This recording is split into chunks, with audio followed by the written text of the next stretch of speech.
50분 신청하셨다고 하더라고요.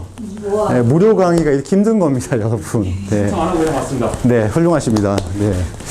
자, 이제부터 이야기를 좀 시작을 해보려고 하는데, 대중음악으로 세상을 읽다, 자본주의, 젠더, 그리고 우리라는 주제인데요. 사실은 자본주의만 가지고도 한 3시간은 이야기할 수 있고, 보통 제가 다른 강의 할 때, 젠더만 가지고도 보통 3시간 강의를 하는데, 사장님이 이거 두 개를 묶어가지고 같이 이야기를 하라고 하시면서 2시간 만에 이야기를 끝내라고 이제 하셔서, 제가 얼마나 잘 할 수 있을까라는 생각이 좀 들었고, 그리고 또 제가 시스템도 남성이다 보니까 이렇게 이야기를 하면서 최대한 좀 고민을 많이 해서 이야기를 나누려고 하지만 제가 또 놓치는 부분들이 있을 수 있으면 나중에 질의응답 할 때나 소감 나눌 때 이렇게 솔직하게 말씀해 주셔서 같이 좀 서로 이렇게 배울 수 있는 시간이 되었으면 좋겠다 하는 생각을 가지고 이야기를 시작을 해보도록 하겠습니다. 여러분들은 그런데 음악을 많이 들으시나요? 예. 네. 얼마나 들으세요? 하루에? 3시간? 오. 다른 분들은 어떠세요? 한 2-3시간씩 들으시나요? 안 들으세요? FM이요? 그렇구나. FM 채널은 93.9. CBS. 네. 스밍도 얘기합니까? 네? 스밍도 얘기하나요? 뭐요? 스트리밍. 아, 스트리밍. 네, 그쵸. 네. 예. 스트리밍으로 맨날 들으시나요? 예, 임영웅 팬덤이어서. 아, 그렇구나. 네. 제가 오늘 좀 조심해야 되겠네요. 잘못하면 제가, 네. 네. 그대로 말씀하시면 되죠. 네. 저희 동네에도 그 서점이 하나 큰 서점이 있다가 이제 문을 닫았는데 그 서점 앞에 카페 주인께서 임영웅 팬이셨나봐요. 어느 날 갑자기 카페에 들어가면 카페 안이 전부 다 그 임영웅 사진으로 도배가 돼서 와, 이게 되게 놀라웠는데, 네.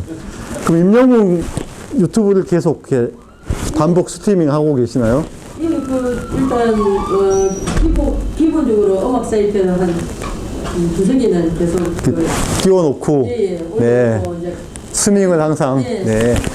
상황에서. 네. 예, 계속 음악도 듣고. 네. 콘서트 가는 건 기본이고. 그렇죠. 혹시 여러분들 중에 누군가에게 열렬한 팬이신 분 있으신가요? 신해철 열려한테. 신해철이요. 네. 이제 콘서트를 보고 싶어도 볼 수 없는 안타까운, 네. 누구 이렇게 좋아하는 분 있으세요? 이분의 신보가 나오면 꼭 듣는다. 아니면 인스타그램 팔로우를 하고 있다. 누구 없으세요? 네. 요새는 대중음악인이, 대중예술가가 얼마나 인기 있는지 보려면 인스타그램에 팔로워 숫자를 보면 되잖아요. 그죠? 예. 네. 최근에, 작년에 가장 떠오른 스타 중에 한 명이 누구라고 생각하세요? 작년에. 이게 지금 네이버로 걸려면, 제가 지금 약간 딴 얘기인데 좀 쓸데없는 얘기를 좀 하고 있는데. 네이버 치시면 아, 그래요? 네, 네이버. 누굴까요? 마음으로는 임영웅인데. 임영웅인데, 네. 황가람 씨가 많이. 황가람도 많이 떴죠. 저는 근데 황가람 얘기하려고 한 게 아니라, 예. 한로로라고 혹시 아세요? 네, 한로로가 정말 많이 떴죠. 네, 한로로. 알죠. 기억나 친구를. 한로로. 쳐볼까요? 한로로를 치면 인스타그램이 나오는데, 인스타그램 팔로워가 이제 얼마인지를 한번 볼까요? 학생들이 엄청 좋아하는 가수예요. 예. 인스타그램 팔로워가 32만인데, 이게 적은 숫자가 아니에요. 예, 한로로가 작년에 책을 냈는데, 지금 알라딘 베스트셀러 순위 20위 안에 들어있습니다. 예. 꽤 오랫동안. 예. 가수죠. 예, 음악인입니다. 네. 국문학을 전공한, 예, 글 쓰는 걸 좋아하는 가수인데, 이제, 굳이 이렇게 이야기한 건, 우리가 이제 대중음악과 자본주의, 젠더 이런 얘기를 하기 전에, 일단 한 20분 정도, 현재 한국 대중음악이 어떻게 돌아가는지에 대한 얘기를 좀 간단하게 해서, 우리가 좀 서로의 어떤 눈높이를 좀 맞추고, 예, 시작을 하면 좋겠다라는 생각이 들어서 그 얘기를 좀 먼저 들어봤습니다. 음악을 이제 하루에 2-3시간씩 듣는 분도 계시고, 뭐 아닌 분도 계실 텐데, 여러분 생각에 하루에 평균적으로 신곡이 국내에서 몇 곡 정도 나온다고 생각하세요? 네, 하루에. 평균적으로. 500. 500. 1500. 몇 곡 정도 나올까요? 선생님. 대충 한번 찍어보세요. 3,000곡? 3,000곡 더. 많아요. 그럼 5천. 하루에 5,000곡 정도 나옵니다. 전 세계적으로는 10만 곡 정도 나온대요. 하루에. 예. 엄청난 곡이죠. 엄청난 숫자죠. 그죠? 그게 이제 현실입니다. 예. 어마어마하게 많은 새 음악들이 나오고 있습니다. 그래서 저 같은 사람은 음악 듣는 게 일인 사람이잖아요. 하루에 5,000곡 들을 수 있을까요? 도저히 못 듣습니다. 들을 수가 없습니다. 그죠? 그러니까 드라마 평론하는 분들도 아마 지금 나오는 드라마를 다 보는 거는 불가능할 겁니다. 그죠? 그러면 하루에 5,000곡이 나오는 한국, 전 세계 음악 시장에서 시장 규모가 몇 위 정도 될까요? 오, 정확하게 맞추셨어요. 7위입니다. 7위. 예. 이게 약간 왔다 갔다 하긴 하는데 6, 7, 8위 정도 왔다 갔다 합니다. 1위는 어딜까요? 그렇죠. 2위는 영국. 일본. 일본입니다. 네. 간단하게 이야기해서 지금 약간 이게 줄어들긴 했겠지만 한국은 미국 시장의 10분의 1, 일본 시장의 5분의 1, 예, 이라고 보시면 됩니다. 한국 사람들이 특히 일본을 이렇게 가볍게 알고 우습게 하는 걸 되게 당연하게 생각하는데 제가 며칠 전에 교토에 갔다가 정말 깜짝 놀랐어요. 이서점보다 한 5배 좀 큰 동네 그냥 평범한 중형 서점에 갔는데 잡지 코너에 갔어요. 이렇게 쭉 둘러보다가 잡지 코너를 보는데 음악 잡지가 한 10개 정도 있습니다. 한국에는 지금 음악 잡지가 매달 나오는 게 한두 개 정도밖에 없어요. 그리고 제가 정말 놀랐던 게 얼마 전에 인베이 맘스트링이 죽었죠. 예. 아니. 옛날에 임금맘스트링이라고 했는데 그러니까 이니 맘스트링이 죽었죠. 인베이가 아니라 누구 돌아가신 분. 그 까마귀 먹었던. 오지오스본 죄송합니다.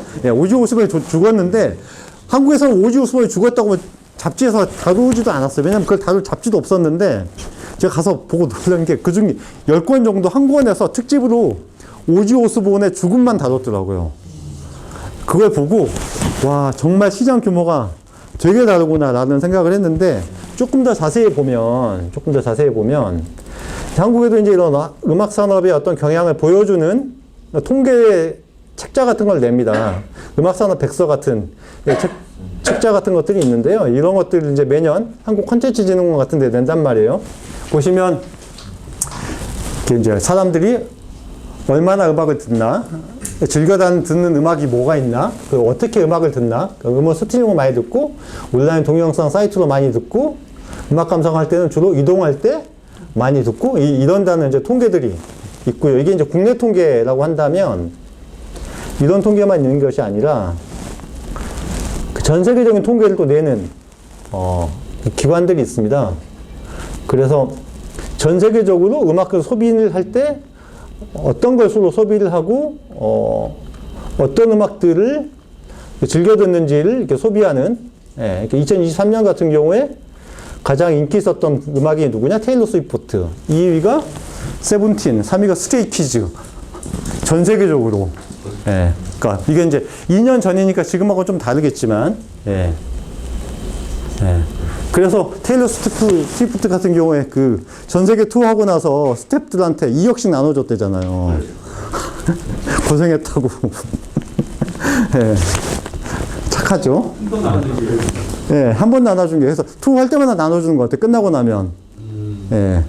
전 세계 투어 한 번씩 하고 나면. 그걸 또 그 인스타그램에 올리더라고요. 이렇게 돈 주는 모습을. 어쨌든. 이런 어떤 그 현황들을 볼 수가 있습니다.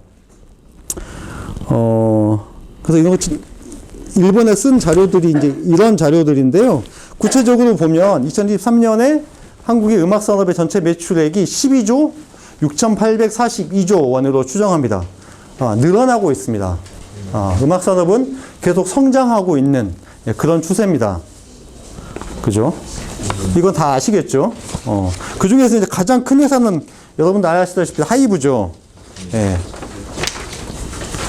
2024년 연결 기준 매출액이 전년 대비 4% 늘었고요. 재밌는 게 시가총액이 14조입니다. 하이브 시가총액이 14조고, 그 다음이 JYP, 아니 SM이군요. SM 2조 5,802억, JYP가 2조 4,482억. 이거 안 드렸나요? 제못 끼워가지고. 아, 네. 가져가셔도 됐는데. 네. 이런 정도의 규모입니다. 그러니까 이런 걸 보면 이따가도 말씀드리겠지만 작은 회사 규모가 아니죠. 예. 거의 파리바게트 만드는 파리바게트 규모 정도는 돼요. 예. 하이브나 이런 회사들이 그거보다 더 클지도 모르겠습니다. 그러니까 옛날 같으면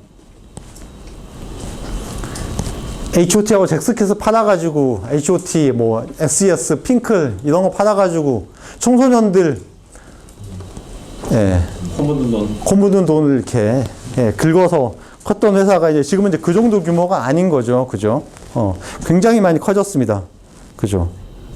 뭐 이 K-팝의 어떤 인기 같은 것들은 뭐 여러분들이 다 너무 많이 들어서 알고 계실 텐데요. 이것들을 좀 더 구체적으로 보면 이제 통계들이 있다고 말씀드렸잖아요. 작년도에 그럼 어떤 음악이 인기가 있었는지를 한번 보시는 것도 좀 재밌는데요. 서클 차트라는 차트가 있습니다. 네, 매년 이렇게 통계를 매년이 매달 매주 통계를 냅니다. 그래서 여기서 디지털 차트를 한번 보면 2025년에 가장 인기 있었던 곡은 뭘까요? 우즈입니다. 네. 네, 우즈가 에스파도 이기고 골든도 이겼습니다. 심지어. 네, 저도 이거 보고 약간 놀랐어요. 전 당연히 위플래시 아니면 골든일 줄 알았는데, 네, 이런 결과들을 이제 볼 수가 있습니다. 네, 그리고 아까 말씀하셨던 황가람이 무려 4위에, 네. 그리고 뒤에 지드래곤, 조재즈, 로제, 아이브, 10cm, 보이넥스트워 이런 팀들이 이제 쭉쭉쭉 나옵니다. 그리고 이게 이제 국내 순위가 이러하다고 한다면 빌보드 같은 경우도 뭐 매주 통계를 내죠. 통계를 냅니다. 통계를 내서 쭉 보면 어떤 음악들이 인기가 있었는지 이제 확인해 볼 수 있죠. 그죠? 작년에 테일러 스위프트 역시 스자, 캔드릭 라마 이런 음반들, 그리고 곡으로는 그죠, 아파트 굉장히 인기 있었다는 걸 알 수 있죠. 이런 것들을 저희가 늘 이렇게 체크를 합니다, 사실. 실제 이제 음악 산업이 있는 분들은 그 박스 오피스 순위 체크하듯이, 아니면 넷플릭스에서 드라마, 영화 인기 순위 체크하듯이 이런 것들을 체크하고 확인을 합니다. 근데 이건 이제 주로 산업적인 어떤 그 결과죠. 그러니까 얼마나 사람들이 많이 듣고 많이 팔리는지를 보는 그런 차트이고요. 이런 거 말고 조금 다르게 저희 같은 평론가들이 좀 주목하고 있는 좀 예술적인 어떤 평가를 보고 싶다면 이 한국 대중음악상 같은 시상식이 전부는 아니지만 참고는 하실 수 있지 않을까 하는 생각이 듭니다. 그러니까 이번 벌써 20년이 넘었고 제가 1회부터 참가하고 있는데요, 선정위원으로. 그래서 보시면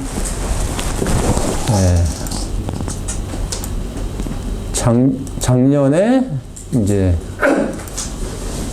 어떤 음반들이 주목받았는지 평론가들에게, 그래서 단편선 순간들, 수민 앤 슬롬, 혁오 앤 선셋 롤러코스터, 에스파, 실리카겔 이런 음반들이 이제 가장 훌륭한 음반이다라고 후보가 됐고, 그 중에서 이제 빨간 딱지에 붙은 단편선 순간들이 그중 가장 훌륭한 음반이다. 그러니까 작년에 나온 한국에서 나온 모든 음반 중에 평론가, 음악 관계자들이 생각하기에는 이 음반이 가장 훌륭하다라고 평가를 해서 상을 줬습니다. 이걸 보면 재밌는 게 뭐냐면, 뭐 어떤 음반이 상을 받았는지도 되게 중요하지만 우리가 잘 몰랐던 장르에서도 음반이 굉장히 많이 나오고 있다는 걸 확인할 수 있습니다. 그러니까 이건 사실 차트하고는 별로 관계가 없어요. 예를 들면 여기 이제 메탈 좋아하시는 분도 계시지만, 여러분들 메탈 음악, 음반 잘 안 찾아 들으시고, 잘 안 나올 것 같잖아요. 그죠? 근데 계속 나오고 있습니다. 물론 많이 나오진 않지만, 미역 수염, 머티리얼 파운드, 홀리 마운틴, 피컨데이션, 사온 이런 팀들이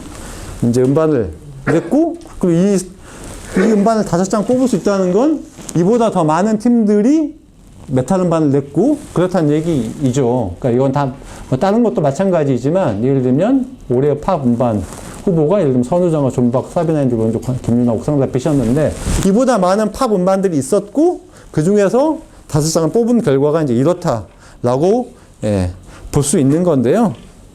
이런 것들이 이제 그 한국 대중음악의 어떤 현황을 파악하는 지표로서 활용하시면 꽤 좋습니다. 그래서 사실 처음에 저희가 시상식 할 때는 별로 이렇게 주목을 못 받았는데 이제는 그 뭐죠?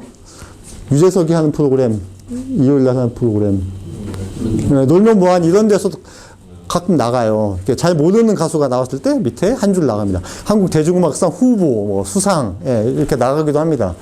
그리고 이제 작년에 대표적인 현상 중에 하나는 뭐 뭐니 해도 케이팝 데몬 헌터스 열풍이었죠. 뭐 그건 굳이 이야기를 하지 않아도 될 것 같고요. 그리고 하이브와 뉴진스 분쟁도 작년에 한국 대중음악계에서는 꽤 화제가 됐던 일이고 아직도 이게 이제 끝나지 않았다고 볼 수 있죠. 그리고 작년에 조용필 콘서트, 그죠? 추석 때 다들 보셨나요? 엄청 화제였죠. 그죠? 정말 잘하시더라고요. 그리고 원래 조용필 콘서트를 늘 전국 순회 콘서트를 늘 하셨잖아요. 근데 티켓 구하기가 사실 그렇게 썩 어렵지 않았는데 작년에 그 추석 특집 콘서트 하고 나서 이제 티켓 구하기 어려워졌습니다. 그러니까 워낙 잘하는 걸 알고 나니까 더 몰리는 거죠. 그런 것도 되게 재밌는 현상 중에 하나였고, 그리고 뭐 그 한국 대중음악 시장이 성장한다고 말씀드렸잖아요. 페스티벌이 되게 잘 됩니다. 최근에는 혹시 음악 페스티벌 가보신 분 계시나요? 여기서? 한 분, 두 분, 세 분 어디 가보셨어요? 더글로우라는. 아, 더글로우. 네, 거기 갔다 오셨군요. 펜타포트 같은 경우가 작년, 재작년, 재재작년에 역대 최대 관객을 계속 기록이 갱신했습니다. 10만 명, 15만 명 막. 그러니까 코로나 끝나고 사람들이 놀고 싶었나 봐요. 기후위기가 더 심해졌는데 콘서트 페스티벌에는 더 많은 분들이 모입니다. 그리고 지금 페스티벌이 되게 많이 늘어나고 있고, 어디죠? 인천에 막 아레나 공연장이 생기고, 고양시에도 아레나 공연장을 짓고 있고, 이런 상황입니다. 그렇게 이제 큰 어떤 변화는 그렇지만, 또 홍대 앞에서는 라이브 클럽데이라든지 잔다리 페스타 같은 행사들이 계속 열리고 있고, 그런데 또 한켠에서는 인공지능으로 음악을 만드는, 일들이 자연스러워지고 있습니다. 혹시 써보셨나요? 수노 같은 프로그램? 안 써보셨어요? 들어본 거 없습니다. 네? 들어본 거 없습니다. 아, 들어본 바 없으신가요? 한번 써보십시오. 여기 써있는 프로그램에 들어가셔가지고 한번 써보시면 5분 만에 음악이 2곡이 나옵니다. 명령어만 간단하게 입력해주면 AI의 위력을 잘 보여주죠.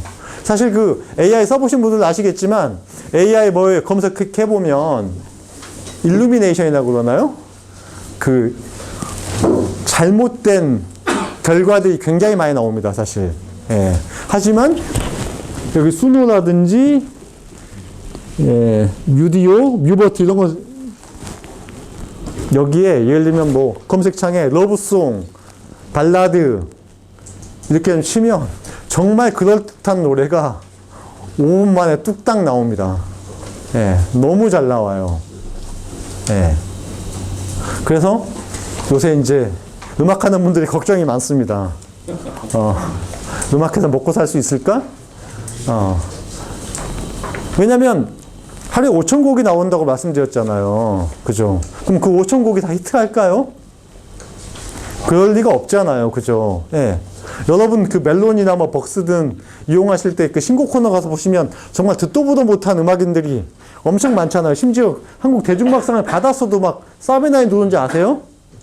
아마 모르는 분들이 더 많을 거예요. 그죠? 이런 분들이 이제 싱어게인이나 나오면 이런 사람이 있었구나 이제 이렇게 되잖아요. 그죠?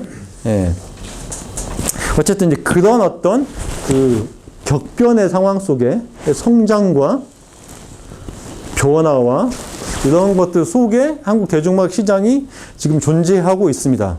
음악을 많이 들으시면 어떤 부분들은 더 잘 아는 얘기가 있을 거고 어떤 부분은 이렇게 생경한 얘기가 있으실 텐데 이제 한국 대중음악의 상황이 대충 이렇다라는 걸 먼저 말씀을 드리면서 본격적으로 자본주의와 젠더 얘기로 좀 들어가 보려고 하는데요. 네.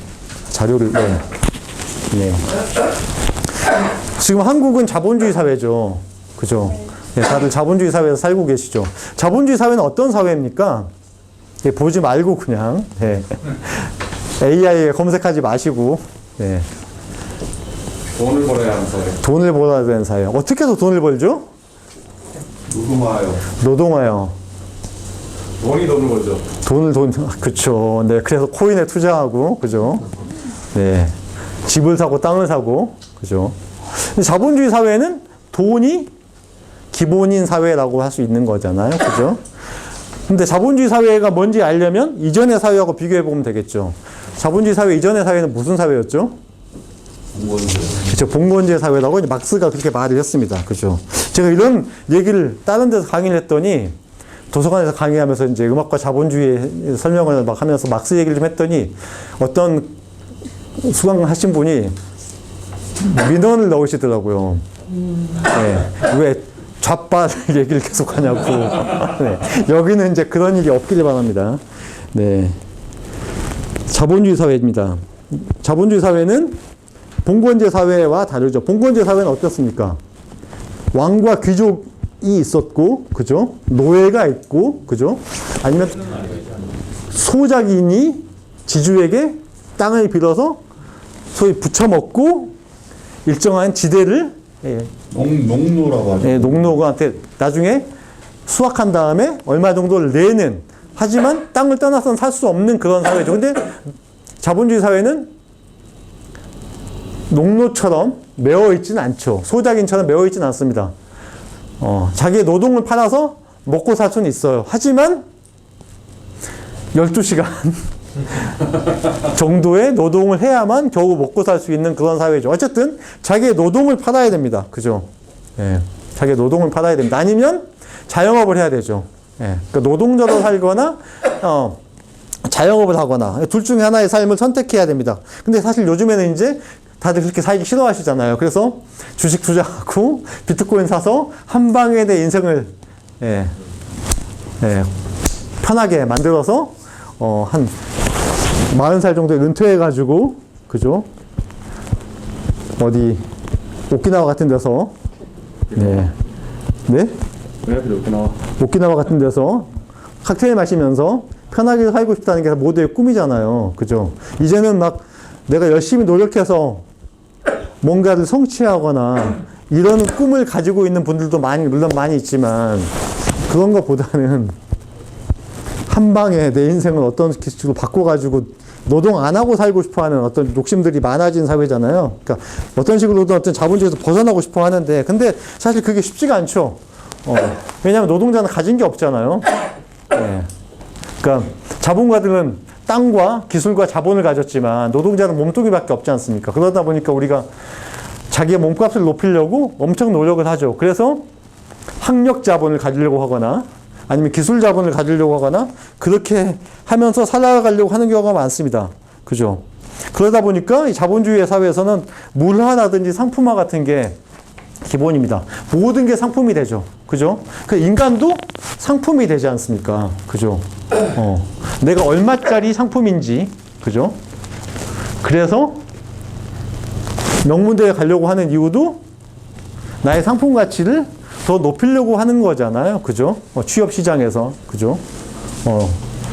얼마로 시작하는지, 4대 보험이 가능한지, 가능하지 않은지, 그리고 인간의 노동만 상품화되는 게 아니라 우리가 예전에는 상품으로 삼지 않았던 다른 것들도 다 상품이 됐습니다. 예를 들면 경희궁의 아침 같은 아파트 생각해 보세요. 정말 괘씸한 아파트라고 저는 생각하는데 공공문화유산인 경희궁을 한 건설업체가 독점한 거예요. 거기 있으면 경희궁을 내다볼 수 있는 권리를 어떤 면에서 독점한 거죠.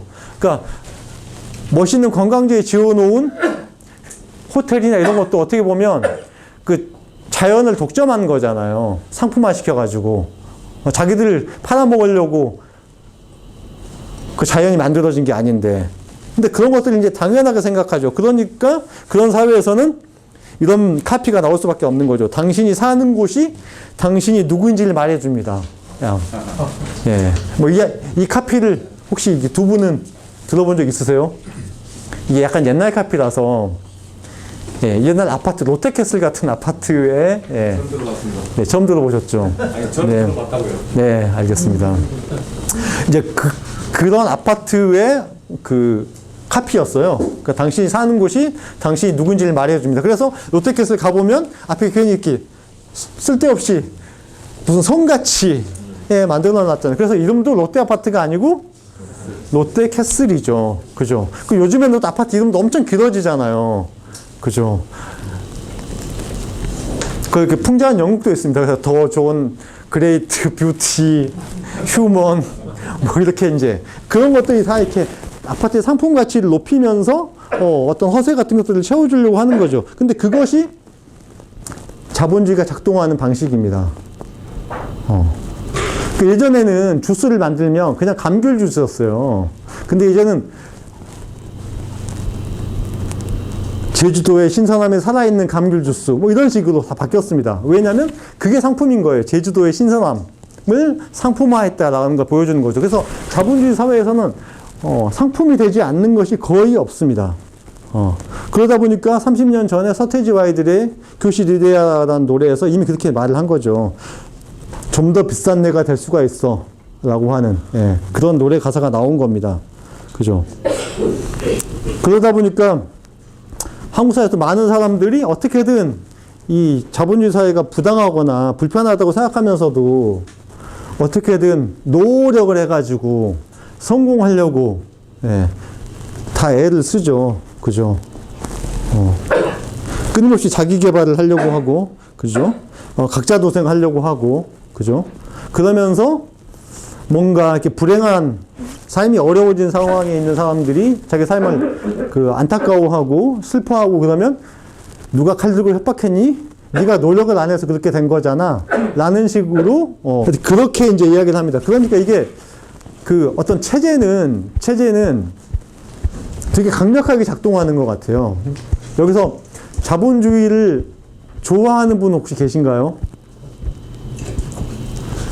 전적으로 물론 좋아하는 분도 계실 수 있다고 저는 생각해요. 어떤 의미에서는 편리한 체제잖아요. 돈만 있으면, 네, 잘 살 수가 있지 않습니까? 그래서, 네, 누구처럼 막 지구가 망해도 무너져도 이렇게 살 수 있는 벙커 같은 걸 막 어딘가 만들어 놓고 이렇게 자기 혼자 살아남을 수 있는 체제지 않습니까? 근데 우리는 사실 자본주의 체제를 별로 좋아하지 않으면서도 그런 체제 안에서는 어떻게든 맞춰 살 수밖에 없습니다. 그래서 음악도 사실 마찬가지예요. 예. 그 자본주의 체제가 있기 전에 음악은 어땠을까요? 여러분들 생각에. 노동요, 그쵸. 노동요 돈을 냈습니까? 안 냈겠죠. 그죠. 그럼 옛날에 음악한 사람들은 어떻게 먹고 살았을까요? 300년 전에 음악한 사람들은 어떻게 먹고 살았을까요? 귀족한테, 그죠. 귀족한이나 왕실에게 돈을 받으면서 먹고 살았습니다. 하지만 엄청 부자가 되기는 어려웠겠죠. 그죠. 그것은 자본주의 사회가 아니었기 때문만이 아니라 상품화할 수 있는 게 많지 않았기 때문입니다. 자본주의 사회에서는 상품이 돼야 된다고 했잖아요. 예전에 그러면 300년 전에 임영웅 씨가 300년 전에 태어났어요. 네. 소리를 잘한다고 이렇게 칭찬이 자자해. 근데 그러면 뭘 팔 수 있을까요? 300년 전에. 땅을 샀겠죠? 네? 아니, 땅을 살려면 뭔가를 팔아야 되잖아요. 소리를 팔았겠죠. 소리를 근데 얼마나 많이 팔 수 있었을까요? 얼마나 많이. 매체가 없었기 때문에. 네, 맞아요. 그 얘기를 하고 싶은 겁니다. 매체가 없어요. 여러분들 혹시 그런 얘기 들어보셨죠? 이렇게 그 토크쇼 프로그램 같은 거 보면 임영웅이나 누구죠? 그 어머나 불렀던 장윤정 이런 분들이 하루에 행사를 12번 뛰었다. 이런 얘기를 막 듣잖아요. 장윤정 같은 분이 하루 행사비가 3천만 원에서 5천만 원 정도 될 거예요. 그럼 12면 4억이죠. 그죠? 그냥 비행기 타고 왔다 갔다 하거나, 그죠? KTX 타고 왔다 갔다 하고, 그 뭐죠? USB 같은 데다 MR 담아가지고, 들고 다니면서 두 곡 부르고 뜨면 됩니다. 근데 300년 전에 임영웅은 예를 들면 오늘 성북구 보문동에서 공연하고 내일 부산 갈 수 있나요? 못 가죠. 그랬다가는 아마 쓰러지겠죠. 그러니까 가지도 못하죠, 사실. 말 타고 간다고 해도 수원까지나 갈 수 있을까요? 그죠? 수원까지 가는 동안 엉덩이 엄청 아파서 다음날 쉬어야 될 겁니다. 그죠? 음반을 팔 수 있나요? 아니, 음반이 없잖아요, 일단. 그죠? 팔 수가 없습니다. 시장이 형성될 수가 없어요. 시장이 형성돼 봤자, 기껏해야 뭐, 쌀 몇 가마니? 그것도 어쩌다가 되게 잘 사는 누구 부자의 환갑잔치, 뭐, 이럴 때 가서 가끔 노래하는 정도겠죠. 그렇다고 한들, 오늘 서울 뭐 남대문화의 누구 시장에서, 누구 부잣집에서 공연하고, 내일 광주의 부잣집에 가서 공연을 못 하잖아요. 그죠? 이 시장이라는 게 형성될 수가 없습니다. 왜? 기술이 그만큼 발전되지 않았기 때문에. 기술의 발전과 시장이 연결됩니다. 여기서, 그래서 보시면, 한국 음악 산업의 구조를, 표를 그려놨잖아요. 이게 이제 기술의 발전에 의해서 상품이라는 것들을 만들어낼 수 있게 된 다음부터 이게 가능해진 겁니다. 그러니까, 에디슨을 비롯한 과학자들이 이렇게 제가 말할 때 사라져버리는 이 소리를 잡아서 음반이라고 하는 것에 고정시킬 수 있게 됐죠. 그죠? 그래서 사라져버리는 노래가 아니라, 사라져버리는 연주가 아니라, 음반만 다시 재생하면 언제나 그 소리를 다시 들을 수 있게 되었을 뿐만 아니라, 그것이 라디오나 TV 같은 테크놀로지로 송출될 수 있게 되면서 더 많은 상품화가 가능해졌죠. 처음에 재밌는 거 뭐냐면, 처음에 라디오가 나왔을 때 음반 업체에서 되게 싫어했대요. 아니, 이것들이 돈도 안 내고 우리가 애써 만들어 놓은 음악을 그냥 튼다고? 근데 알고 봤더니 라디오를 통해서 훨씬 음반이 많이 팔렸죠. 그죠?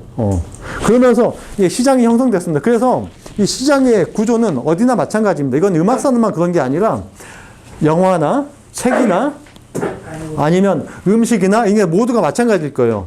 어디선가 기획을 하고 그걸 생산해냅니다. 그리고 그렇게 해서 컨텐츠가 나오죠. 그걸 홍보를 하고 유통을 해서 여러 가지 방식으로 판매합니다. 그죠? 음반, 디지털 음원, 공연, MD 뭐 이런 것들을 파는데, 그렇기 때문에 이 자본주의 사회에서는, 자본주의 사회에서 살아가는 음악인 예술가는 어쨌든 이 안에서 살아가야 됩니다. 그죠? 처음에 사실 음악을 시작할 때부터 돈이 필요해요.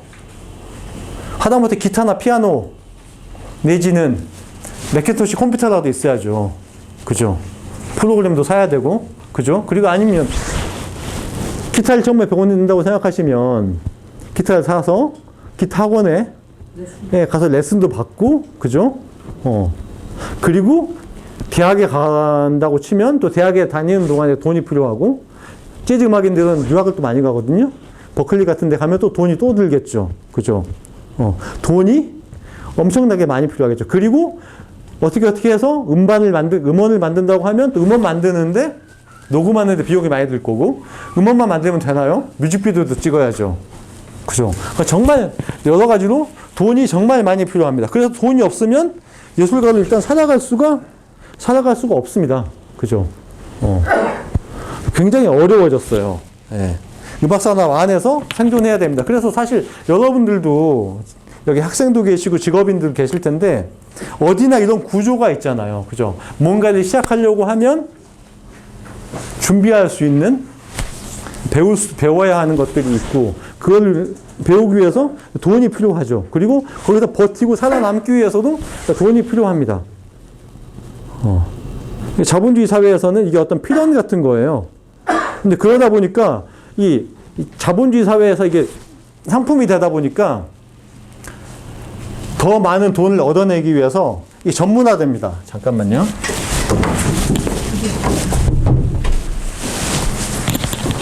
제가 음반 하나 가져왔는데 안 꺼내가지고요. 그래서 뭐 어디나 마찬가지겠지만 이 음악 산업의 구조를 보면 굉장히 분화되고 전문화되고 체계화되어 있습니다. 예. 그러니까 요즘에는 모든 직업들이 대부분 그러하죠. 뭐 하나를 하려고 해도 그 각 분야에다 전문가들이 있고 회사가 있습니다. 그죠? 여기 서점을 하나 운영하려고 해도, 그죠? 예를 들면 서점을 열려면 여기를 리모델링 해야 될 거고, 그래서 디자인하는 업체가 있고, 그죠? 그걸 외주주는 또 업체들도 있을 거고, 그죠? 책을 살 때도 수많은 출판사, 그 출판사가 거래하는 총판, 네, 이런 것들과 다 연결해서 살아가야 됩니다. 준비를 해야 됩니다. 음악도 마찬가지죠. 네. 그러니까 예를 들면 음악을 만든다고 하면 작사, 작곡가들이 굉장히 많이 있죠. 그죠? 그리고 편곡하는 분들, 연주하는 분들 굉장히 많이 있고, 회사들도 굉장히 많이 있습니다. 그죠? 전문가들이 어마어마하게 많아요. 한국에 실용음악과가 몇 개 정도 되는지 아세요? 지금? 실용음악과요. 30개요. 제가 이렇게 물어보면 30개는 더 되니까 물어보지 않았을까요? 네. 가장 많을 때는 100개 정도 됐었을 겁니다. 그럼 1년에 졸업생이 몇 명이겠어요? 예. 그러니까 잘 나가는 학교, 지금 한창 그 입시 기간인데, 보컬 5명 뽑는데 한 5,000명씩 몰려들어요. 예. 선생님들이 한 1분 정도, 30초 정도 듣는다고 그러시더라고요. 입시할 때. 정말 귀에서 피 나온다고 하더라고요. 5,000명 심사를 다 보려고 하면 그렇지 않겠습니까? 얼마나 그 안에서 전문가들이 많이 있겠습니까? 그죠? 굉장히 체계화되어 있습니다. 그죠? 그러니까 SM이나 하이브 이런 데서 하는 걸 보면 엄청 체계화되어 있잖아요. 오디션을, 예를 들면 SM 같은 경우에 매주 토요일마다, 예, 오디션을 보죠. 근데 그 전에, 오디션을 보기 전에 이미 온라인으로 노래 부르는 거, 춤추는 거, 영상을 다 받아서 심사를 다 한 다음에, 예, 괜찮겠다 싶은 사람만 오디션을 보고 그 뒤에 뭐 최소한 3년에서 5년, 길게는 7년까지 계속 그 교육을 시키잖아요. 그죠? 훈련을 시키지 않습니까? 그래서 사실 그냥 뭐 조금 재능만 있었던 사람이 정말 능수능란한 엔터테이너가 될 수 있도록 길러내지 않습니까? 그죠? 그런 게 사실은 어떻게 보면 한국 대중음악 시장이 지금 이렇게 성장할 수 있는 이유 중에 하나인 것 같아요. 정말 아무것도 아니었던 사람을 많이 우러러보고 좋아하는 스타로 만들어낼 수 있는 그런 능력을 가지게 됐죠. 그죠? 그러면서 모든 것들이 콘텐츠가 됐습니다. 그러니까 이건 아이돌 좋아하는 분들은 이미 다 알고 계실 거예요. 그죠? 아이돌은 머리부터 발끝까지가 다 콘텐츠잖아요. 사생활이라는 게 없지 않습니까? 예. 예전에 2NE1이었나요? 데뷔할 때 엠넷에서 이 사람들 연습실에 카메라 한 20대 설치해놓고 중계했던 거 알고 계세요? 예. 그러니까 제가 어렸을 때 음악가, 가수는 그냥 노래와 외모 정도만 컨텐츠였어요. 그죠? 근데 이제는 그렇지가 않죠. 여러분들 그 BTS 유튜브 채널 같은 거 들어가 보시면 막 연습하는 영상, 그죠? 아니면 차 안에서 자기들끼리 떠드는 영상, 어디 방송 출연했던 거, 뭐 콘서트 했던 거, 모든 게 다 올라와 있잖아요. 그죠? 그래서 이 중에서 이 서태지 아이들이 데뷔했을 때 기억하는 분들도 계실 텐데, 그때만 해도요, 서태지 아이들이 예를 들어 1집을 내고 한 5개월 정도? 한 1년 정도 활동하고 쉬었어요. 예. 저희 2집 준비해 올게요. 근데 지금 쉬나요? 지금은 쉬면 큰일 납니다. 예. 예. 계속 뭔가를 올려야 돼. 왜? 테크놀로지가 뭔가를 계속 올릴 수 있게 만들어 놨기 때문에. 그래서 계속 올리지 않으면 콘텐츠 경쟁에서 밀린다고 생각을 하는 거죠. 그러니까, 쉴 수가 없는 겁니다. 음악, 안무, 스타일, 캐릭터, 스토리, 세계관, 메타버스, 일상 진정성, 엔터테인먼트, 소장력, 이런 것들 모두 다 팝니다. 이 중에서 아이돌 음악 혹시 사보신 분 계시나요? 네.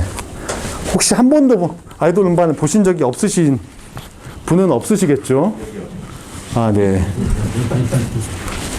이게 이제 레드벨벳의 아이린의 음반인데 보통 이제 아이돌 음반들은 다 이렇게 음반들이 보통 이렇게 플라스틱 케이스에 담긴 음반으로 주는 게 아니라 이렇게 화보처럼 만들어서 화보 안에 이렇게 예, CD를 꽂아놓는 형태입니다. 이건 약간 큰 건데 뭐 이 절반 정도 되는 것도 있긴 한데요. 보통 이렇게 나옵니다. 이제 예.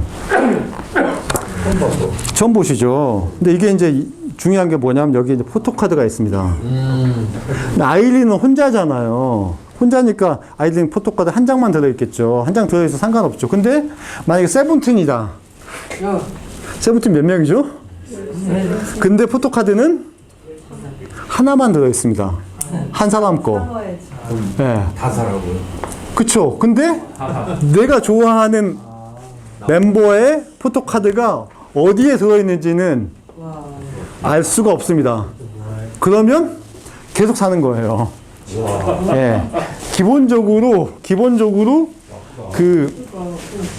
기본적으로 아이돌 팬들은 음반을 2장 삽니다. 왜 2장 살까요? 세트. 아니요. 사인 맞나요? 사인을 받죠. 예. 하나는 소장, 하나는 물. 맞습니다. 네. 역시 임영웅 팬이시군요. 네. 하나는 소장, 하나는 들으려고. 예. 그래서 하나는 모셔둡니다. 예. 그러니까 2장씩 사는 거예요. 세븐틴하고 팀 이름이 자꾸 생각이 안 나요. 세븐틴 같은 경우에 2022년, 23년 음반이 몇 장 정도 팔렸는지 알고 계세요? 여러분 음반 사본 적 있어요, 최근에? 아니요. 누구 사보셨어요? 엠믹스. 엠믹스.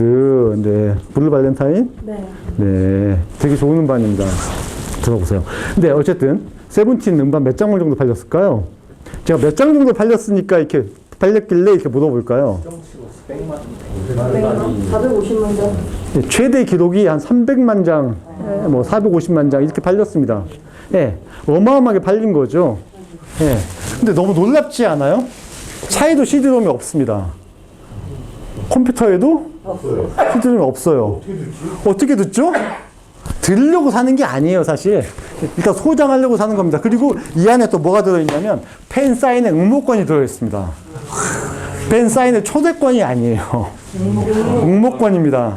네, 그래서 10장씩 사고 막 그러는 거예요. 그러다 보니까 해외 뭐더라? 세이브 더 플래닛이라는 단체에서 지구를 구하자라고 하는 단체에서 K-팝 회사들에게 항의했습니다. 이거 다 플라스틱 쓰레기인데, 네.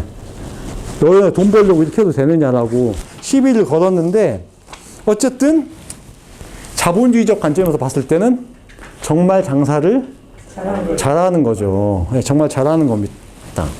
그죠? 11세 말씀인데, 네. 이용이가 네. 이 집을 CD를. 맞아요. 네, 네. 박수 한 번, 네. 박수 한 번 보내주세요. 네. 네. 그래서 지금 아이돌 음악인들은 노래만 하는 게 아니라 배우로 활동하는 사람도 되게 많고, 그죠?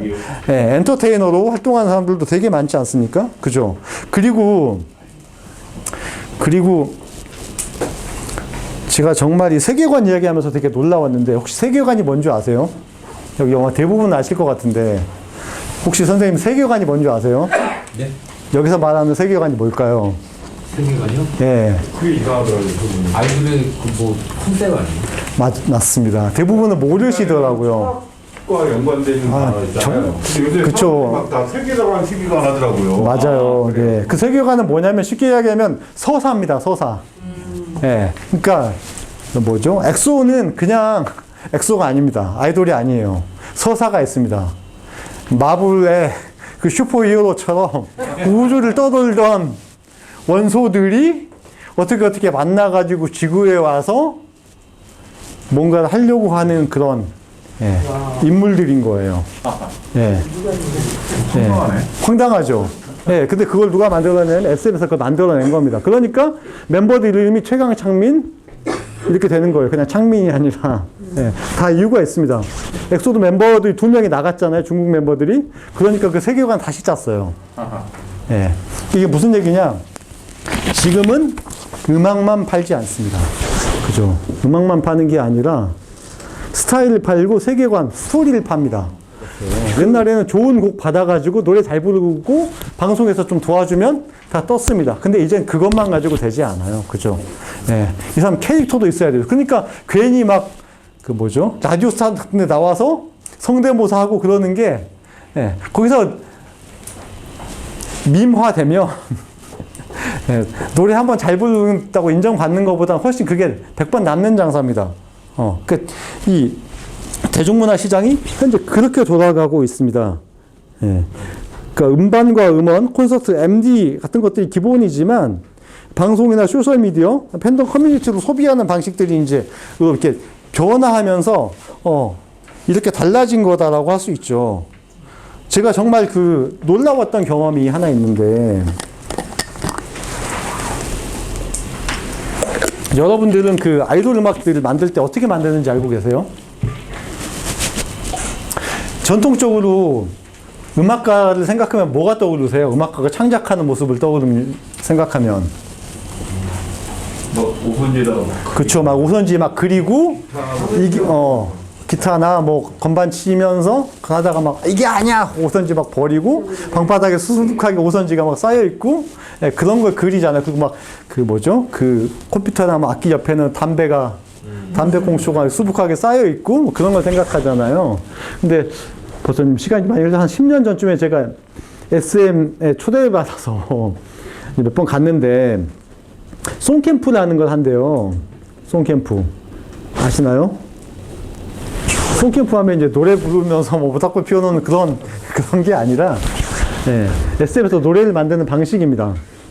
SM이 이제 초창기에는 그 유영진 같은 분들이 이제 곡을 만들었죠. 근데 동남아시아 시장으로 진출하고 그러려고 할 때 해외에서 곡을 사오기 시작했습니다.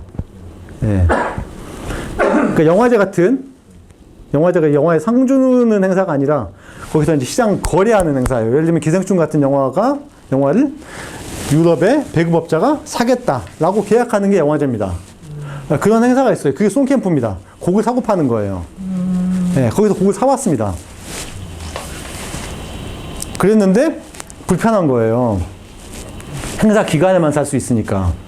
그래서 해외 작곡가들에게 곡을 보내달라고 해서 사다가 더 좋은 방법을 찾아낸 게 뭐냐면 곡을 사서 써봤는데 히트하는 비중이 높았던 해외 작곡가를 한국으로 불러드립니다. 오세요. 청담동에 숙소를 드리겠습니다. 그래놓고 제가 갔을 때 어떻게 작업을 하고 있었냐면 외국에서 온 작곡가 한 사람과 한국의 창작자 한 사람을 1대1로 매칭을 시켜서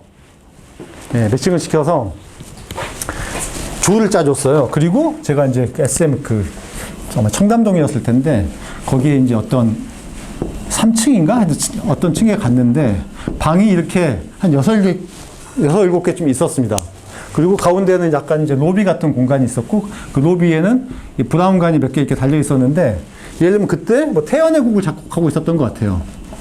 그때 이 달려있는 이 브라운관에선 태연의 음악이 계속 흘러나왔습니다. 그리고 외국 작곡가와 한국 작곡가 1대1로 이 방에 들어가서 작업을 같이 합니다. 근데 각자 알아서 작업하는 게 아니고요. 탑 라이너라고 하는 사람이 코드하고 비트를 짜옵니다. 소스 같은 거. 영화 보시면 시놉시스 같은 걸 짜오는 거예요. 그걸 한 5개에서 10개 정도를 짜옵니다. 그러면 같은 시놉시스를 가지고 방에 들어가는 거예요. 그래서 그 두 사람이 계속 이야기하면서 곡을 만듭니다. 제가 되게 충격을 받았어요. 그러니까 저도 옛날 사람이라 창작하면 정말 창작자가 밤새 고뇌하면서 음악을 만들고 그걸 막 버리고 그러기를 반복하는 줄 알았어요. 근데 담배도 안 펴요. 예. 계속 그 맥킨토시를 만지면서 음표 찍어가면서 예. 그리고 어쩌다가 이제 가끔씩 기타나 건반 쳐보면서 작업을 합니다. 계속 둘이 이야기하면서 아마 지금 영화나 드라마나 이렇게 만들지 않을까 싶어요. 예. 투자사와 계속 협의하면서. 근데 제가 생각했던 개념하고 완전히 달랐던 거죠. 그때 이제 SM 이수만 씨 물러나고 회장됐던 그 이성수 씨가 이제 그렇게 이야기하더라고. 이게 자기들의 문화 기술이다라고. 그러니까 방법을 찾은 거겠죠. 예.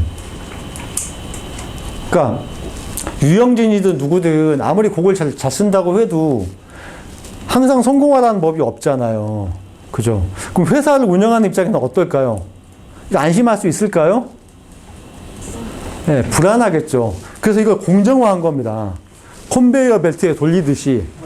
네, 근데 어떻게 하는 게 가장 좋을지. 그래서 가장 성공 확률이 높았던 사람들만 불러서 데려왔는데 외국 사람한테만 맡겨놓은 게 아니라 또 한국 감성을 내야 되니까 한국의 작곡가와 매칭을 시킨 겁니다. 예를 들어 그때 예를 들면 진보 같은 사람하고 같이 작업을 하고 있더라고요.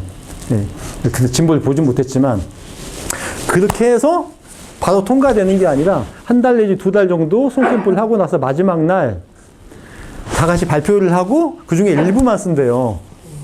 그리고 이제 안 쓰는 곡은 그냥 가지고 간다고 하더라고요. 엑소의 으르렁이 그렇게 나왔다고 네, 들었습니다. 그러니까 제가 그때 보고 느낀 게 뭐냐면 음악과 자본주의가 만나는 가장 혁신적인 방법이었구나 라는 생각이 들었어요. 그러니까 어떤 의미에서는 그 본죽 같은 것 같아요. 본죽이 처음에 그 대학로에서 시작한 거 아시죠? 대학로에 가게 하나밖에 없었어요. 근데 그게 프랜차이즈가 되면서 개량을 해서 막 만들었겠죠. 그래서 어디 가나 다 똑같은 맛이 나오도록. 스타벅스도 그렇게 만들지 않습니까? 네, 맥도날드? 마찬가지잖아요. 어디 가나 똑같은 맛이 나오도록 위험 부담을 최소화시킨 거죠. 그런 식으로 음악을 만들어내는 그런 시대에서는 정말 자기 음악을 한다라고 하는 것이 정말 쉽지 않은 일입니다. 그러니까 기성 제품들이 너무 잘 나오잖아요. 그죠? 이렇게 만들어낸 음악들이 히트를 못했으면 SM에서도 이렇게 안 만들어냈겠죠. 근데 위플래시 같은 거 생각해 보세요. SM 다 망했다고 생각했는데 에스파 같은 팀들이 다시 나와서 SM의 저력을 보여주고 그죠? 그렇게 됐을 때 이런 방식이 가지고 있는 효능에 대해서 인정하지 않을 수가 없게 되는 거겠죠. 그죠? 그래서 이런 상황에서는 이 비주류 음악가들도 뭐든 해야 됩니다. 그래서 어지간한 음악가들도 인스타그램 다 합니다. 거기에 자기 뭐 신곡 나올 때만 올린 게 아니라 어디 가서 놀러 가서 그죠? 아니면 뭐 먹으면 아니면 연습할 때 사진 같은 걸 계속 찍어서 올립니다. 그죠? 왜? 계속 드러내야만 하니까요. 그리고 그러다 보니까 오디션 프로그램 같은 경우도 물론 안 나가는 분들도 여전히 있지만 안 나가기가 어려워졌죠. 거기에 나가서라도 자기의 존재를 알리지 않으면 음악인으로 살아가기가 굉장히 어려우니까요. 그죠? 하루에 5,000곡씩 나오는데 아무것도 안 하면 정말 살 수가 없잖아요. 그래서 요담인데 선우정아 씨가 지금은 좀 유명해졌잖아요. 복면가왕 나와서 그죠? 그 전부터 혹시 알고 계셨나요? 지금도 모릅니다. 지금도 모르시나요? 네.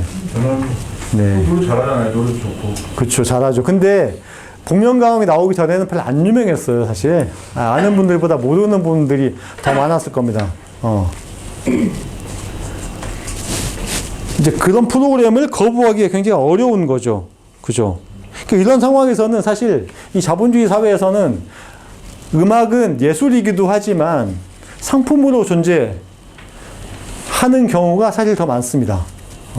그리고 상품으로 존재하지 않으면 예술로 존재하기도 어려워졌다라고 볼 수도 있습니다. 그죠? 좀 슬픈 일이죠, 사실. 그러니까 우리가 좋은 음악을 만들어내면 다 알아주고 그러면 좋을 텐데, 어떤 식으로든 자신의 상품성을 보여줄 기회를 얻지 못하면, 일단 음악으로 존재하기가 굉장히 어렵습니다. 그리고 이제는 또 그 음악이라고 하는 것이 K-pop 데몬 헌터스의 예처럼 되게 국가의 중요한 산업처럼 여겨지잖아요. 그죠? 국격을 높여주고, 그죠? 중요한 어떤 새로운 신성장 동력처럼 여겨지지 않습니까? 그죠? 그런 세상이 됐습니다. 그래서 예전에 그런 게 처음 화제가 됐을 때 그런 말이 있었잖아요. 그 주라기 공원 히트치니까 주라기 공원 영화 한 편이 뭐 현대자동차 몇 대를 판 것만큼의 효과가 있다니 이런 얘기. 네. 젊으신 분들은 처음 듣는 얘기시죠. 네. 그런 얘기가 나왔었습니다. 그래서 이재명 씨나 뭐 문재인 씨나 같은 모든 최근의 대통령들은 다 영화나 드라마, 음악을 가지고 어떻게 하면 돈을 벌까 궁리를 되게 많이 하죠. 그죠? 그런데 참 안타깝게도 그런 어떤 문화산업을 총괄한 한국콘텐츠진흥원 원장으로 지금 배우 아저씨. 네, 배우 누구죠? 그분. 이원종? 예, 이원종 씨가 지금 예, 내정됐다는 얘기 듣고 제가 너무 어처구니가 없어가지고 정말 예, 정권들 속성은 다 비슷한가 봐요. 어쨌든 예, 뭐 그런 상황인데요. 그러다 보니까 음악산업 밖에서 존재하기 굉장히 어렵습니다. 여러분이 돈을 안 벌고 좀 자유롭게 음악 활동을 하고 싶다면 어떻게 해야 될까요? 여러분이 어떻게 하시겠습니까? 그냥 유튜브에 올리는 거. 유튜브에 올리는 거. 버스킹. 버스킹. 유튜브에 올리면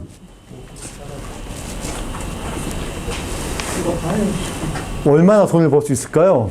좀 못 벌죠. 돈을 못 벌죠. 그러니까요. 그래서 유튜브 뭔가 좀 대안적인 방식으로 하고 싶은 분들은 밴드캠프라는 데가 있습니다. 예, 밴드캠프라는 사이트가 있는데 여기는 그 보통의 멜론이나 벅스나 이런 거보다 수수료를 예, 적게 봅니다. 그러니까 이제 많이 하지만 여러분 잘 모르시잖아요. 예, 그 효능감이 좀 실용성이 낮죠. 그죠?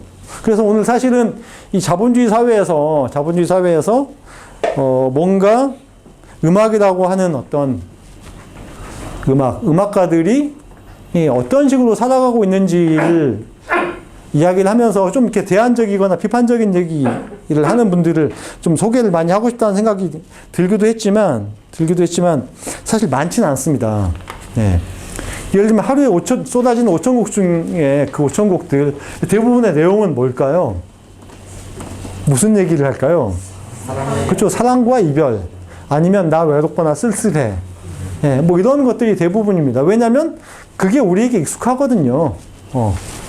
예. 사람들은 익숙해야 좋아합니다. 예. 특히 음악 같은 경우는요, 귀가 상당히 보수적이에요, 사람들 귀가. 그래서 그 외국에서 연구한 결과에 의하면 보통 15살에서 17살 때 들었던 음악을 평생 듣는데요. 예. 그러다 보니까 요즘에 이제 50, 60 세대들이 많다 보니까 얼마 전에 그 싱어게인에서도 제가 보면서 너무 좀 이해가 안 됐는데 최종 결승까지 갔을 때 이 나와서 부르는 노래들이 먼지가 되고 이런 노래를 부르고 있어요. 이게 언제적 노래인데 예, 자기들 노래가 있는데도 불구하고 그게 뭐냐면 예, 이제 5060 세대들이 많으니까 그 사람들한테 맞는 노래들을 부르는 겁니다. 그래야 먹고 살 수 있다고 생각을 하니까 그렇게 하는 거죠. 그러니까 제가 좋아하는 이영훈이라고 하는 싱어송라이터가 그 싱어계에 나가서도 남의 노래를 부르고 있는 거예요. 예, 음반이 몇 장 있고 한국 대중방송 후보도 되고 막 그랬었는데도 불구하고 그만큼 어렵다는 거죠. 그리고 요즘에는요, 저항도 상품이 됩니다. 예. 그러니까 노래만 잘하고, 뭐, 얼굴 예쁘고, 춤 잘 추고,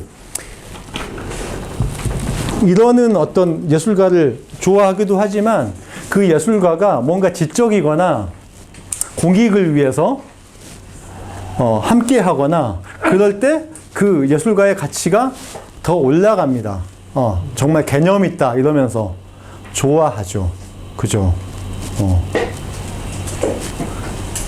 그래서 기부도 많이들 하시고, 그죠? 많이들 하시고, 뭔가 트위터에, 예, 의미 있는 얘기를 쓰기도 하고, 그죠? 얼마 전에 그 윤석열 탄핵 집회가 벌어지면, 아이유 같은 분들도 선결제해서, 예, 어디 가서 드시라고 이렇게, 예, 하기도 합니다. 근데 제가 사실은 그 지난 그 윤석열 탄핵 집회하는 동안에 이제 그 집회를 서울에서 주관했던 단체가 연대단체가 윤석열 즉각퇴진 사회대기업 비상행동이라는 단체였는데 그 단체 안에 이제 부서들이 여러 개가 있었어요. 그 중에 행사기획팀이라는 부서가 있었는데 행사를 기획하는 거죠, 집회를. 그래서 시민들 자유발언 신청 받아서 하고 그 무대 만들고 집회 때마다 무대 만들고 출연하는 음악인들 섭외하고 그런 역할을 했는데 그 제가 지난 4개월 동안 무대에 오른 그 음악인들의 한 95%는 제가 섭외를 했는데 예를 들면 뭐 이날치도 오고 그랬잖아요. 이날치도 오고 옥상달빛도 오고. 예. 근데 제가 이날치하고 옥상달빛만 연락을 했겠습니까? 예. 더 많이 연락했어요. 예. 심지어 2017년에 제가 조용필한테도 연락했습니다. 조용필, 서태지. 네. 일단 뭐 부탁은 드려볼 수 있잖아요. 예. 예. 근데 여러분 생각에 섰을만 했는데 안 왔다고 생각되는 분은 혹시 없어요? 예? 많이 계시겠는데. 많이 계시긴 한데 누가 떠오르시나요? 나오는 분들은, 이분들은 여기 나오실 것 같다 하는 분들은 또 나오신 것 같다. 아, 그러신가요? 저는 제가 생각했을 때 나왔으면 좋겠다고 생각해서 연락을 했는데 거절당한 경우가 꽤 많았어요. 예, 제가 누구라고 이제 게다가 유튜브까지 올린다고 하시니까 예, 제가 누구라고 말씀을 못 드리겠는데 그때 제가 자본주의 위력을 다시 한번 느꼈습니다. 네. 세상이 바뀌어서 예를 들면 임영웅 씨 같으면 절대 못 나왔을 겁니다. 네. 왜냐하면 팬들 중에서도 보수적인 입장을 가지고 있는 분들이 굉장히 많고 팬이 아니더라도 보수적인 입장을 가진 분들이 악플을 어마어마하게 달고 예를 들면 행사를 뛰어야 돈을 벌잖아요. 근데 여기 집회에 나왔다가 보수적인 지자체장이 있는 곳에 행사를 못하게 될까봐 예를 들면 대구에 지역축제가 열렸는데 임영웅 씨가 탄핵 집회에 나왔다. 그러면 구청장님이, 시장님이, 홍준표 씨가 왜 불러? 이렇게 될 수도 있다고 그랬다는 게 아니라 그렇게 생각할 수 있죠. 회사 입장에서는. 그러니까 피하고 싶은 거겠죠. 그래서 임영웅 씨는 행사를 안 했습니다. 예. 행사 안 돼요? 뭐, 예, 그쵸. 근데 이제 그럴 때 역시 자본주의는 무섭구나. 예. 어쨌든 돈을 벌어야 되니까요. 그리고 혼자 먹고 사는 게 아니잖아요. 회사로 움직이지 않습니까? 그런 상황에서는 더더욱 어떤 한 사람의 어떤 용기와 양심을만 가지고 뭔가를 선택하거나 결단하기는 굉장히 어렵습니다. 그러니까 여러분들도 사실 이놈의 회사, 이놈의 직장 다 때려치우고 당장 제주도 내려가서 한 달 살기 하고 싶다고 생각하지만 일단 못 하잖아요. 그죠? 뭔가 이렇게 열받는 게 있어도 말 잘 못 하는데, 그죠? 그럴 때 이제 제가 자본주의의 어떤 강력함을 느끼는 거죠. 박근혜 탄핵 때보다 윤석열 탄핵 때가 네. 가수들 참여가 좀 적었던 것 같아요. 글쎄요. 그건 뭐, 네. 딱히 뭐 그렇다고 할 수도 있고 없을 수도 있는데, 참고로 음악인 시국선언은 훨씬 많이 했습니다. 네. 훨씬 많이 했습니다. 근데 어쨌든, 이 자본과 연결된 몸집이 큰 분들은 사실 움직이기 쉽지 않았다. 예. 왜냐하면 세상이 변했고 돈과 연결됐기 때문에. 그죠? 그래서 우리가 생각할 때 음악인은, 예술가는 엄청 자유로울 것 같고, 그죠? 세상에 대해서 비판적일 것 같고, 그렇지만 그렇지 못하다. 그것은 그 사람이 용기가 없어서, 비겁해서가 아니라 이 자본주의 체제 자체가 우리를 그렇게 만드는 게 기본값이다. 그렇기 때문에 제가 이날치하고 앰비규어스 댄스 컴퍼니가 왔을 때 너무 고마웠어요. 예. 와, 이거 우리 집회 한번 나오면서 행사가 몇 개가 날아갈 수도 있는 건데. 예. 그죠. 예. 게다가 개런티도 엄청 비싸요, 거기는. 예. 네. 뭐 얼마라고 말 못하겠지만, 네. 네. 거기는 아예 그냥 그 계란에서 자원봉사로 올라오신 네, 자원봉사로 올라왔습니다. 네, 저희 차비 정도만 드렸어요. 네. 네. 각각 팀들이 한 팀마다 받는 개런티가 1,000만 원 이상입니다. 네, 얼마라고 제가 말씀 못 드리겠는데, 네. 게다가 그 한겨울에 얇은 옷 하나만 입고 와서 춤을 추는데 제가 무대 밑을 바라보고 있는데 정말 와, 이거 진짜 못할 짓을 하고 있구나라는 생각이. 네. 즐겁게 하고 가셨습니다. 네. 그러니까 이 체제의 강력함들을 계속 확인하게 됩니다. 그러다 보니까 아이돌 중에서는 활동을 하다가 중단하는 분도 계시고, 삶을 중단하거나 활동을 중단하는 분들이 계시잖아요. 아무리 돈을 많이 벌고 유명해진다고 하더라도 자기가 스스로 행복하지 못하다고 생각을 하기 때문에 그만두시는 게 아닐까 싶어요. 여러분이라면 어떨까요? 내가 인기가 있고 돈을 번다면 정말 하루에 2시간씩 자는 그 강행군을 감당하시겠습니까? 어떠신가요? 네. 뭐 누군가는 그래도 그걸 하고 싶어 하는 분도 계시지만 요즘에는 줄어들고 있대요. 차라리 유튜버가 낫다고 생각하나 봐요. 네, 크리에이터 쪽으로 더 몰리고 있대요. 네. 그렇잖아요. 그건 연습생 생활도 필요 없잖아요. 네, 금방 할 수 있지 않습니까? 네, 그런 변화들이 이게 보여지고 있습니다. 사실 그 한국 대중문화 산업은 굉장히 많이 성장했어요. 그죠? 옛날 생각하면 누가 한국의 노래를 듣고 누가 한국의 영화를 봤습니까? 그죠? 제가 이제 90년대 학교를 다녔는데 서편제라는 영화가 있었습니다.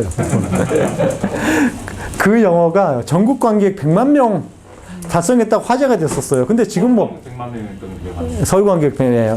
당시에는 서울 관객으로 오셨던 것 같아요. 네, 맞아요. 근데 지금 뭐 서울 관객 100만 명이 화제가 됩니까? 네, 전혀 안 되죠. 그죠?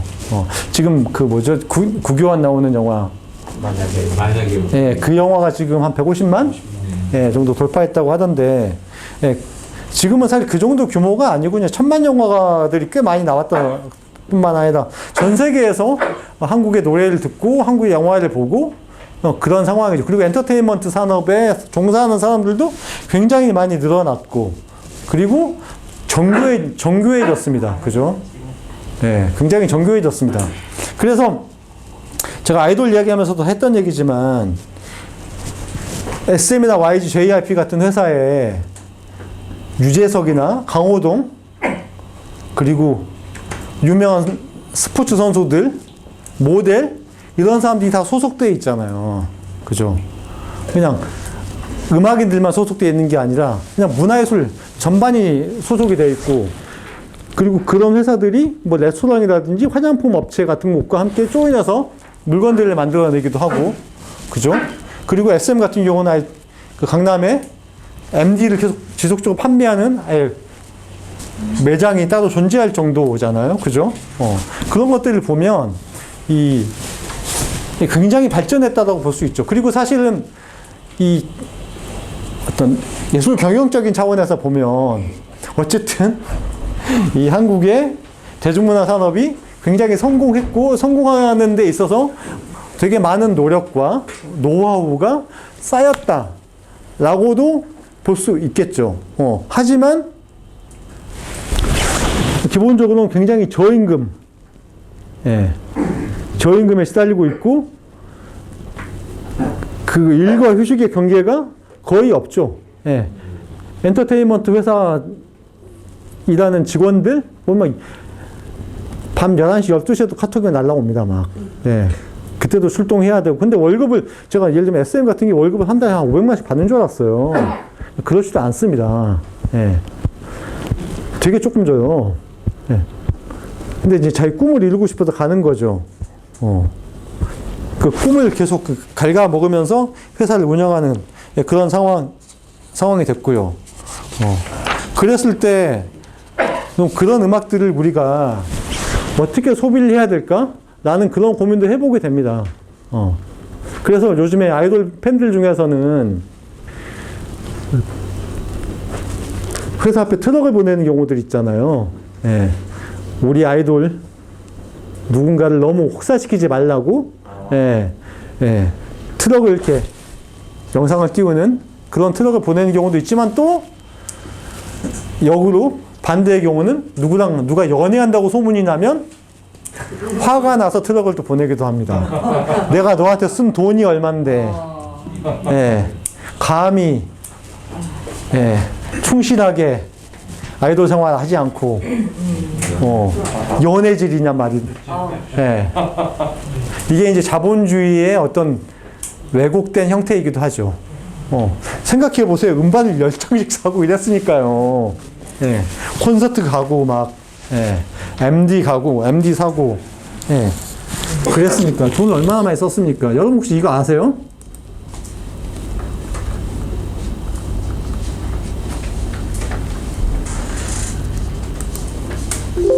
위버스라고 아세요? 젊은 분들은 아시죠? 3.5일 나와요. 네. 위버스. 이게 뭐 하는 데일까요? 소통 플랫폼입니다. 팬덤 커뮤니티죠. 예를 들면, 여기 누구죠? 시크릿 넘버가 카톡으로 문자를 쏴줘요. 오늘 날씨가 추워요. 따뜻하게 입고 나오세요. 자기한테 말을 걸어주는 것 같은. 그런 커뮤니티. 그 친밀감을 판매하는 겁니다. 한 달에 얼마 정도 되죠? 5,000원에서 10,000원 정도를 내고요. 그리고 그런 어떤 커뮤니티만 파는 게 아니라 이 샵에 가면요. 굿즈를 여기서만 판매합니다. 여기 가입 안 할 수가 없어요. 우리 오빠, 우리 누군가의 그 뭔가 뭐 티셔츠든 뭐든 살려면 여기 가입할 수밖에 없습니다. 정말 명확하죠. 임영웅은 어떻게 팔고 있나요? 임영웅은 그 히어로물이 따로 있습니다. 그니까요. 그런 식이죠. 아예 그냥 자기 모를 따로 다 만들어냅니다, 이제. 가입 안 하면 물건 못 사요. 그러니까요. 가입비는 얼마죠? 가입비는 없어요. 여기는 그래도 좀 착하네요. 그죠? 임영웅 씨는 사실 콘서트 하면 팬 서비스 조크로 유명하죠? 네. 방석도 있고. 그러니까요. 근데 아이돌들은 서비스가 안 좋을 뿐만 아니라 돈은 엄청나게 긁어대면서 콘서트 가면 그 자기 신분증이랑 막 대조해서 아니면 안 보면 입장도 안 시켜주고 막 그 시크릿 가드들이 엄청 그 무리하게 한다고 말이 많죠. 그럼에도 불구하고 계속 몰려드니까 이런 식으로 대응을 하는 거겠죠. 그럼에도 불구하고 어떤 음악가들은 자본주의의 문제를 비판하기도 합니다. 사실 음악을 들으면서 우리 사회의 문제점을 깨닫는 경우는 별로 없을 거예요. 그죠? 음악은 사실 어떤 의미 있는 메시지를 전하기는 어렵습니다. 왜냐하면 짧아요, 일단. 그죠? 그러니까 기생충 같은 영화를 보면 부자놈들이, 죄송합니다. 돈 많은 사람들이 얼마나 없는 사람을 하대하는지를 보여주지만 음악을 들으면서 그걸 3분 안에 5분 만에 느끼기는 굉장히 어렵겠죠. 그 대신 음악은 짧은 시간 안에 그때 느낀 감정을 다시 떠올리게 만드는 효과가 있습니다. 그리고 수많은 사람들이 함께 즐길 수가 있습니다. 그러니까 영화는 5만 명이 함께 한꺼번에 보진 못하잖아요. 근데 고척돔에 가면 5만 명의 관객이 하나의 노래를 함께 부르면서 같이 울 수가 있습니다. 그죠? 임영웅 콘서트 가보시면, 그죠? 5만 명 이상의 관객들이 다 똑같은 사람을 바라보면서, 똑같은 노래를 부르면서 그걸 또 기록까지 할 수 있습니다. 그죠? 그래서 가는 거죠. 그 음악의 위대함이 거기에 있습니다. 그리고 음악은 언제나 쉽게 반복 재생산이 가능합니다. 그죠? 기생충 보려면 처음부터 다시 돌려야 되잖아요. 근데 임영웅 노래는 앞에 전주 10초만 들어도 눈물이 나잖아요. 그죠? 음악은 굉장히 편리합니다. 그래서 집회 때 그래서 영화를 트는 게 아니라 노래를 들고 노래를 부르는 이유가 거기에 있습니다. 수많은 사람들이 함께 쉽게 할 수 있는 일입니다. 그래서 어쩌다 보면 음악으로 우리 사회의 어떤 이야기를 하는 노래들이 있는데요. 그 중에서 뭘 들어볼까요? 정태춘. 연영석. 연영석 한번 들어볼까요? 예, 예. 연영석의 코리안 드림이라는 노래가 있는데요. 이 노래는 이주 노동자들에 대한 얘기입니다.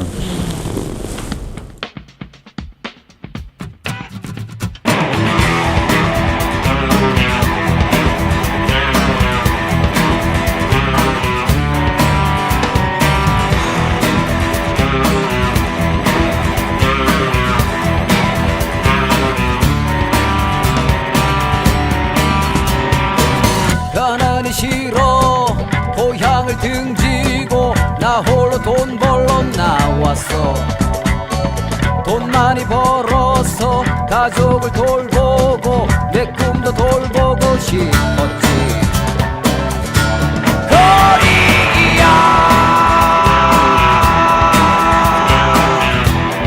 코리안 드림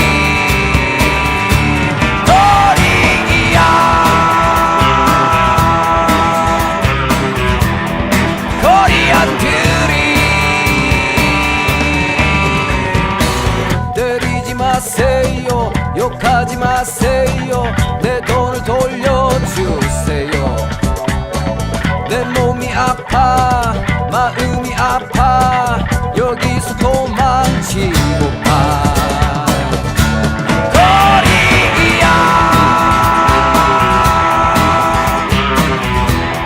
코리안 드림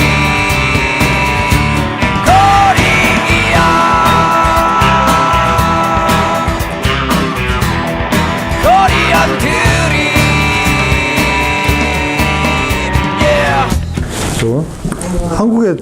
한국의 그 꿈을 가지고 왔는데 이주 노동자가 외치는 얘기가 때리지 마세요, 욕하지 마세요, 내 돈을 돌려주세요. 그러니까 얼마나 한국 자본주의가 그 이주 노동자에게 얼마나 잔인한지를 보여주죠. 그러니까 지금도 계속 산재로 사람들이 죽어나가고 있는 그런 상황에 대한 얘기들이 사실 그 뉴스로도 계속 나오고 이따금씩 이렇게 예술 작품으로 표현되는 경우들이 있습니다. 사실 많지는 않지만 그러면서 우리가 살고 있는 이 사회가 이 체제가 과연 인간을 인간답게 대우하는지 그리고 인간의 꿈을 지켜주는 그런 사회인지를 질문하고 있다라고 생각을 하는데요. 제가 1시간씩 하려고 했던 벌써 이렇게 1시간 반이 지나서 노래는 여기까지만, 이 자본주의 관련한 노래는 여기까지만 듣고요. 나머지 30분 동안 열심히 젠더 이야기도 좀 해보도록 하겠습니다. 네. 젠더가 뭔지는 다 알고 계시죠? 네. 젠더는 뭐 간단하게 말하면 그래서 어떤 사회적 성별이라고 할 수 있지만 사실 조금 더 자세히 이제 이야기하면 다른 의미로 이렇게 이야기를 할 수 있지만 어쨌든 우리가 이야기하는 그 사회적인 성별, 성역과 성쟁득성 같은 것들을 이야기를 합니다. 그 기존의 어떤 흔히 이야기하는 섹스하고는 좀 다르죠. 남성, 여성이라고 하는 그 생물학적 성별과는 어떤 다른 의미로 이야기를 하는 경우가 많은데요. 여기 이제 페미니즘 공부하거나 이런 분들이 많이 있으실 텐데, 음악과 젠더는 어떻게 만날까요? 여러분들은 어떤 음악가를 좋아하시나요? 나의 최애는? 정세훈이라는 싱어송라이터. 정세훈. 그리고 선생님은요? 장기하나 브로콜리. 장기하나 브로콜리가 맞죠. 그 얼굴이 빨개지셔서 말씀하세요. 혹시 누구 좋아하세요?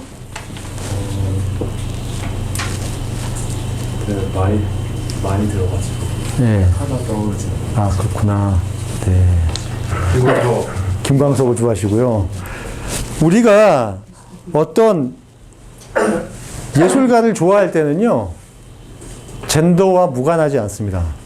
무슨 얘기냐면, 나의 젠더, 나의 성 정체성을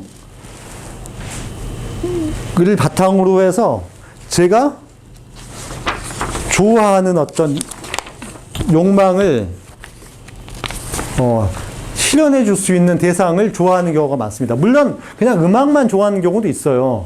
노래를 잘하니까 멜로디가 좋고 연주가 좋고 가사가 좋고 서사가 좋고 그래서 좋아하는 경우도 있지만 그 음악가가 예를 들면 제가 남성이라면 남성이 이성애자라면 뭔가 여성적인 매력을 느끼는 음악가를 좋아할 수 있습니다. 네, 그런 경우가 실제로 많이 있어요. 그죠? 잘생기거나 예쁘거나 섹시하거나 그런 경우들이 많죠. 그렇지 않다면 왜 아이돌들을 그렇게 잘생기거나 예쁘거나 그런 사람을 뽑지 않을 이유가 없겠죠. 그죠? 이거 너무나 잘 알고 있는 얘기죠, 사실. 그래서 우리는 그런 걸 보면서 이렇게 항상 다 자기를 투영하잖아요. 멜로드라마 보면서 그 남자 주인공이나 여자 주인공이 자기를 다 투영하지 않습니까? 대리 만족을 얻으려고 하잖아요. 그래서 그런 걸 가지고 가장 히트한 대표적인 예가 아이유 아닙니까? 네. 아이유가 처음에 어떻게 시작했는지 알고 계시죠? 처음에 어떤 노래 부르면서 어떻게 활동을 시작했는지 알고 계시죠? 처음에 통기타 쳤습니다. 근데 인기가 없었어요. 네. 인기가 없었습니다. 그러다가 아이유가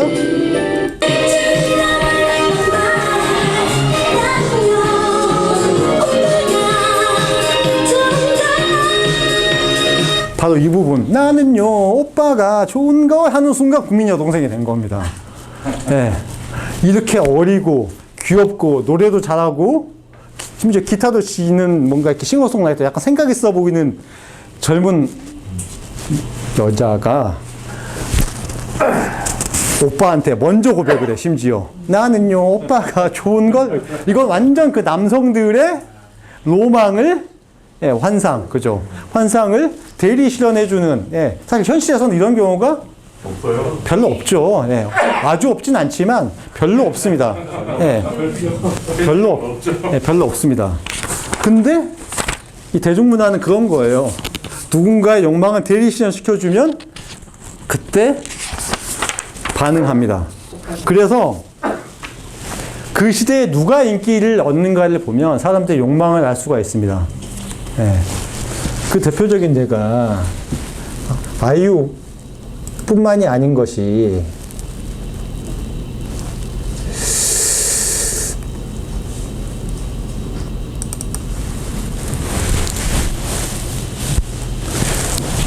이미자 좋아하세요? 네. 전쟁을 웃습니다, 저한테는.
이 노래가 1960년대에 나온 노래인데요.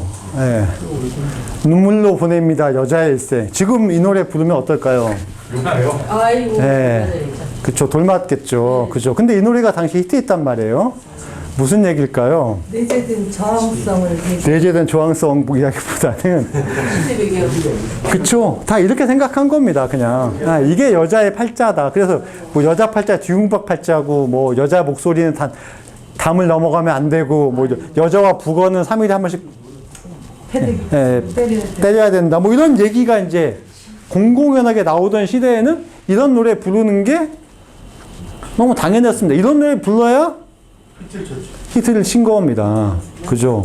근데 어떤 의미에서는 이런 노래 들으면서 순종을 학습했다라고 볼 수도 있지만 어떤 의미에서는 이 노래를 들었던 여성들의 마음을 위로해주는, 내 마음을 알아주는 건 이미자밖에 없어 라고 생각했을지도 모르겠습니다. 어쨌든 그래서 중요한 건 60년대에는 이런 노래가 나와서 히트를 쳤지만 지금은 그러지 못한다는 겁니다. 그 얘기는 무슨 얘기냐?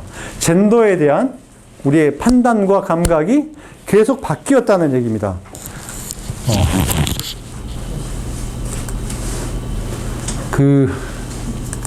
예전에 아이돌로지라고 하는 아이돌 전문 매체에서 한 15년쯤 전에 아이돌을 이렇게 분석을 해봤어요. 아이돌의 스타일을 2015년에 분석한 10년 전이네요. 세로축은 일상적 이미지와 4차원, 가로축은 소녀와 성숙. 예를 들면 누구죠? 미스 A 시스타는 성숙한 이미지인 거고, 그리고 4차원에 가까운 거 오렌지 캐러멜, 이런 팀들. 이게 제가 굳이 이거 보여드린 이유는 뭐냐면 이런 식의 컨셉들을 다 가지고 만들어낸다는 얘기입니다. 그러니까 그냥 나오는 게 아니에요. 그래서 한국의 그 여성 음악가들이든 남성 음악가들이든 이 어떤 젠더의 어떤 그 성격, 유형, 스타일들을 시대에 따라서 계속 다르게 만들어가는 걸 볼 수 있습니다. 예를 들면 이미자의 시대만 계속된 게 아니라 김추자의 시대가 있었어요. 70년대. 여기 좀 나이 좀 있으신 분들은 좋아하시는데.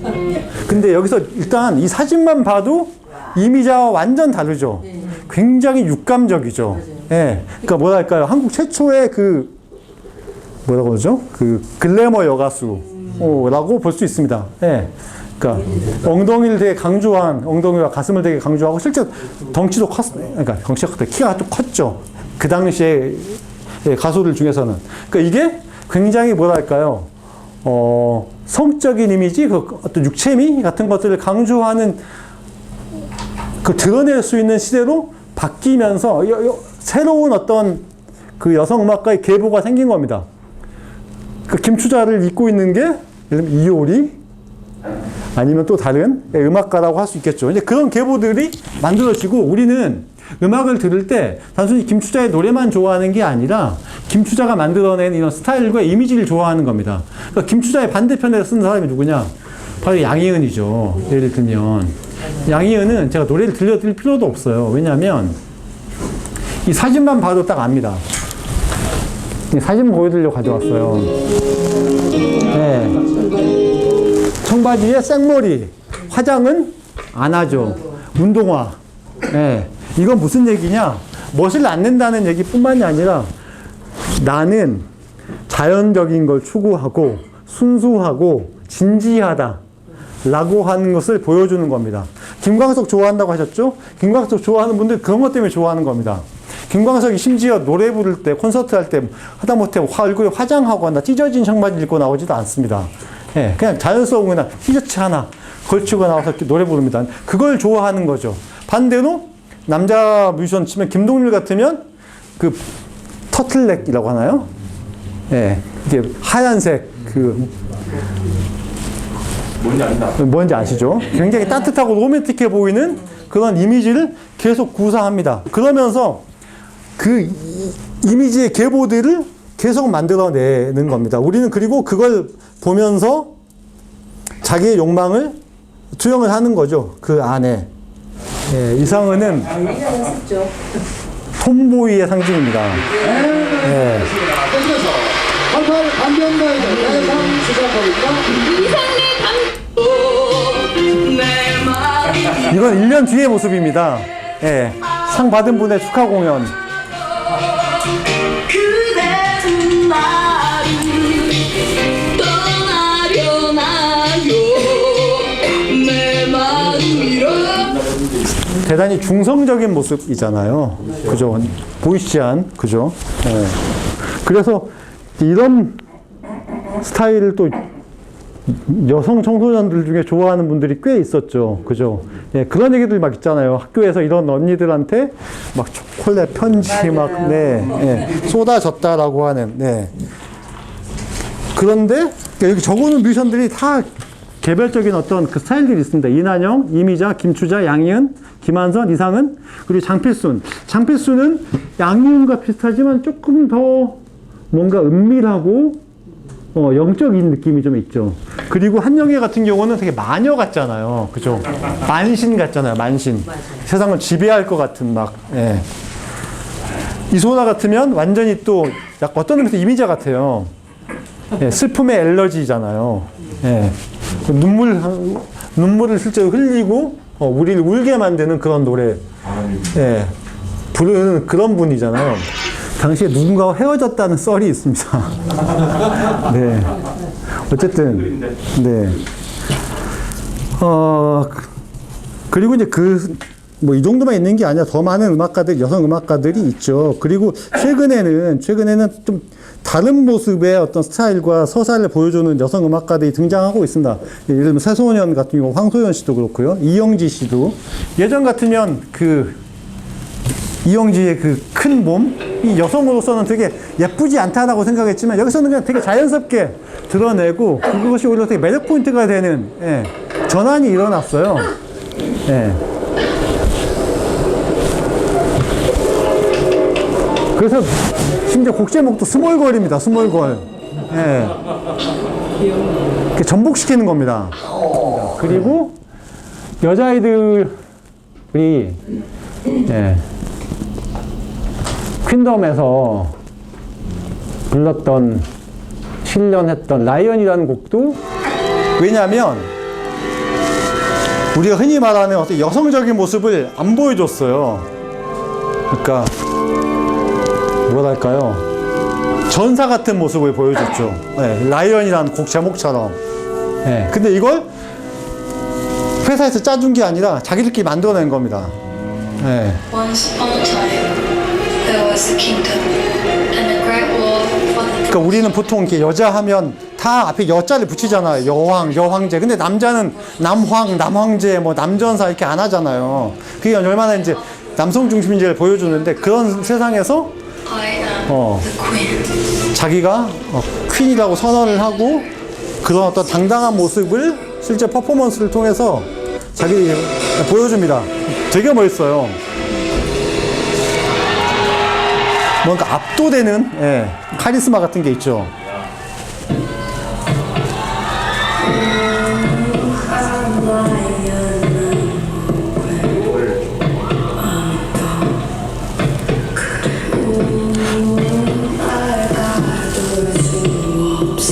물론 이것도 자본주의의 상품이라고만 볼 수도 있습니다.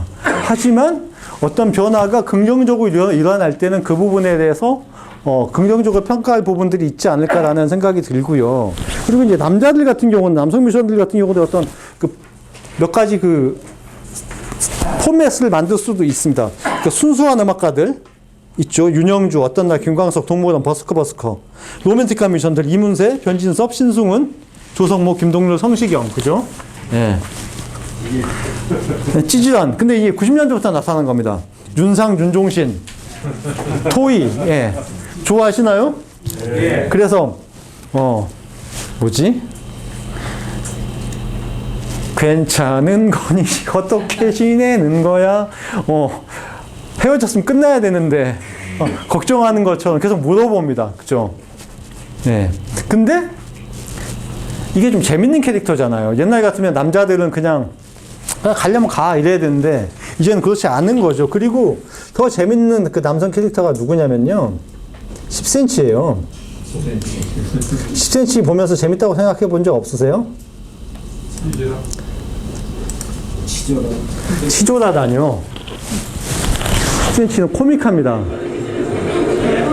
코믹한데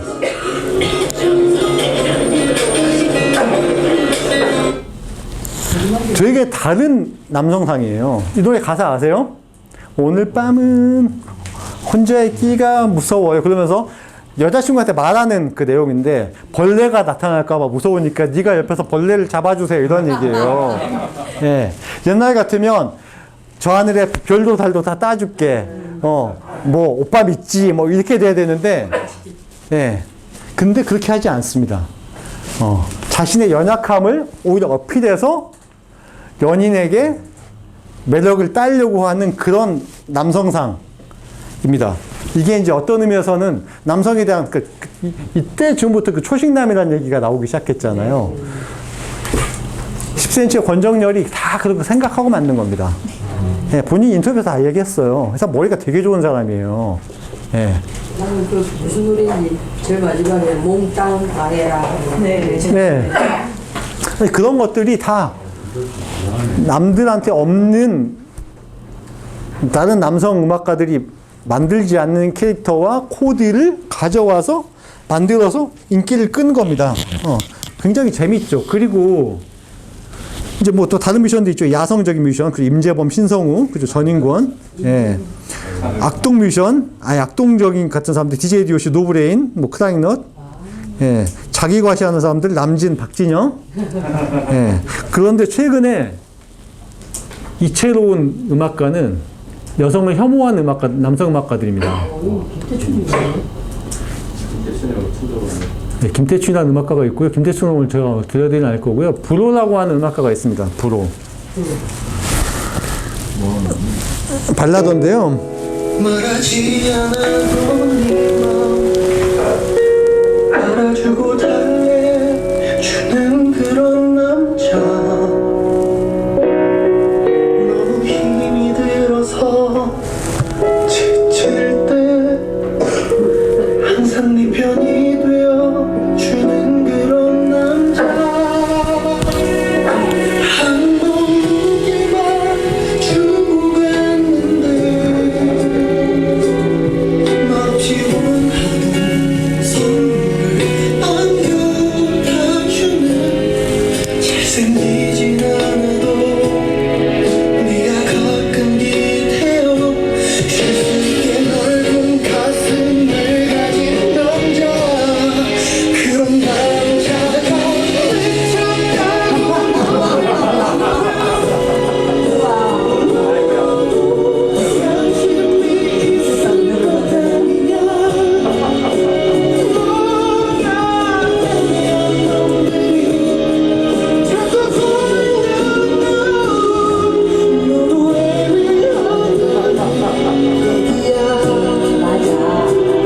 이 노래가 꽤 인기를 얻었어요. 예. 저 길거리에서 되게 많이 들었습니다. 다른 남성상이에요. 그 미친놈이야라고 말할 수도 있지만, 네. 정말 이렇게 생각하나요, 젊은 사람들이? 네? 정말로 저렇게 생각하는 사람들이 있는 건가요? 네, 있죠. 있으니까 저렇게 하는 거죠. 그러니까 여자는 그 닉네임이 샤넬이잖아. 명품을 저렇게 맞아요. 찍는 애가. 네, 그러니까 김치녀, 된장녀라는 그 표현이 일베 사이트에서 나올 때 그 즈음에 이 노래가 나왔습니다. 옛날에 남자들은요, 한국 남자들은 저 하늘에 별도 따주고 달도 따주고 결혼하면 손에 물 한 방울 안 묻히게 해줄게 라고 예, 나만 믿어 라고 말을 했는데 이제 IMF 구제금융 사태가 터지고 여성들이 대학에 남자들보다 더 많이 가고 이렇게 직장에서 경쟁하면서 밀려나고 이렇게 되니까 큰 소리 못 치게 된 겁니다. 네, 그때부터는 이제 비난하기 시작하는 거죠. 그래서 이런 노래가 나오고 이런 노래가 꽤 인기를 얻기 시작을 얻게 됐습니다. 재밌죠. 재밌지만 사실 뭐 기분 좋은 얘기는 아니죠. 예. 요즘에 사실 그 젊은 세대들 사이에서 뭐랄까 남염, 여염이 굉장히 좀 심각한 그런 상황이니까요. 근데 이제 어쨌든 이런 노래를 통해서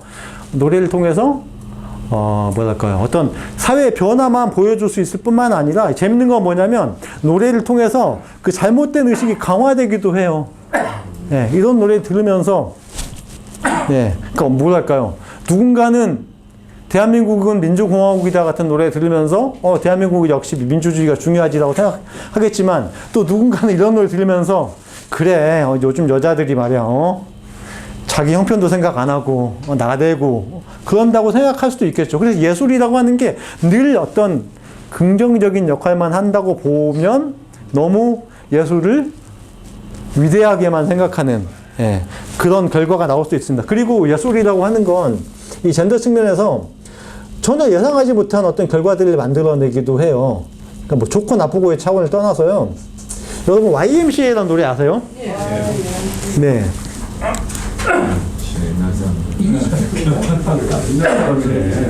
네, 근데 제가 이 노래를 왜 가져왔을까요?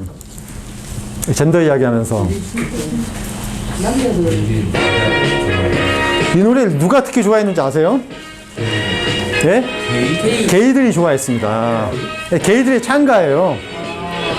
그래서 여기 나오는 이 복장 있죠? 게이들이 좋아하는 복장입니다. 네.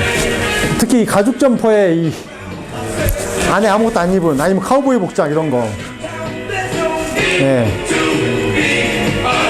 이게 그래서 영미권의 그 퀴어 커뮤니티에, 특히 게이 커뮤니티의 대표적인 곡 중에 하나예요. 네. 그러니까 우리나라에서 그냥 디스코 곡으로만 사랑했지만, 네. 그렇지 않습니다. 네.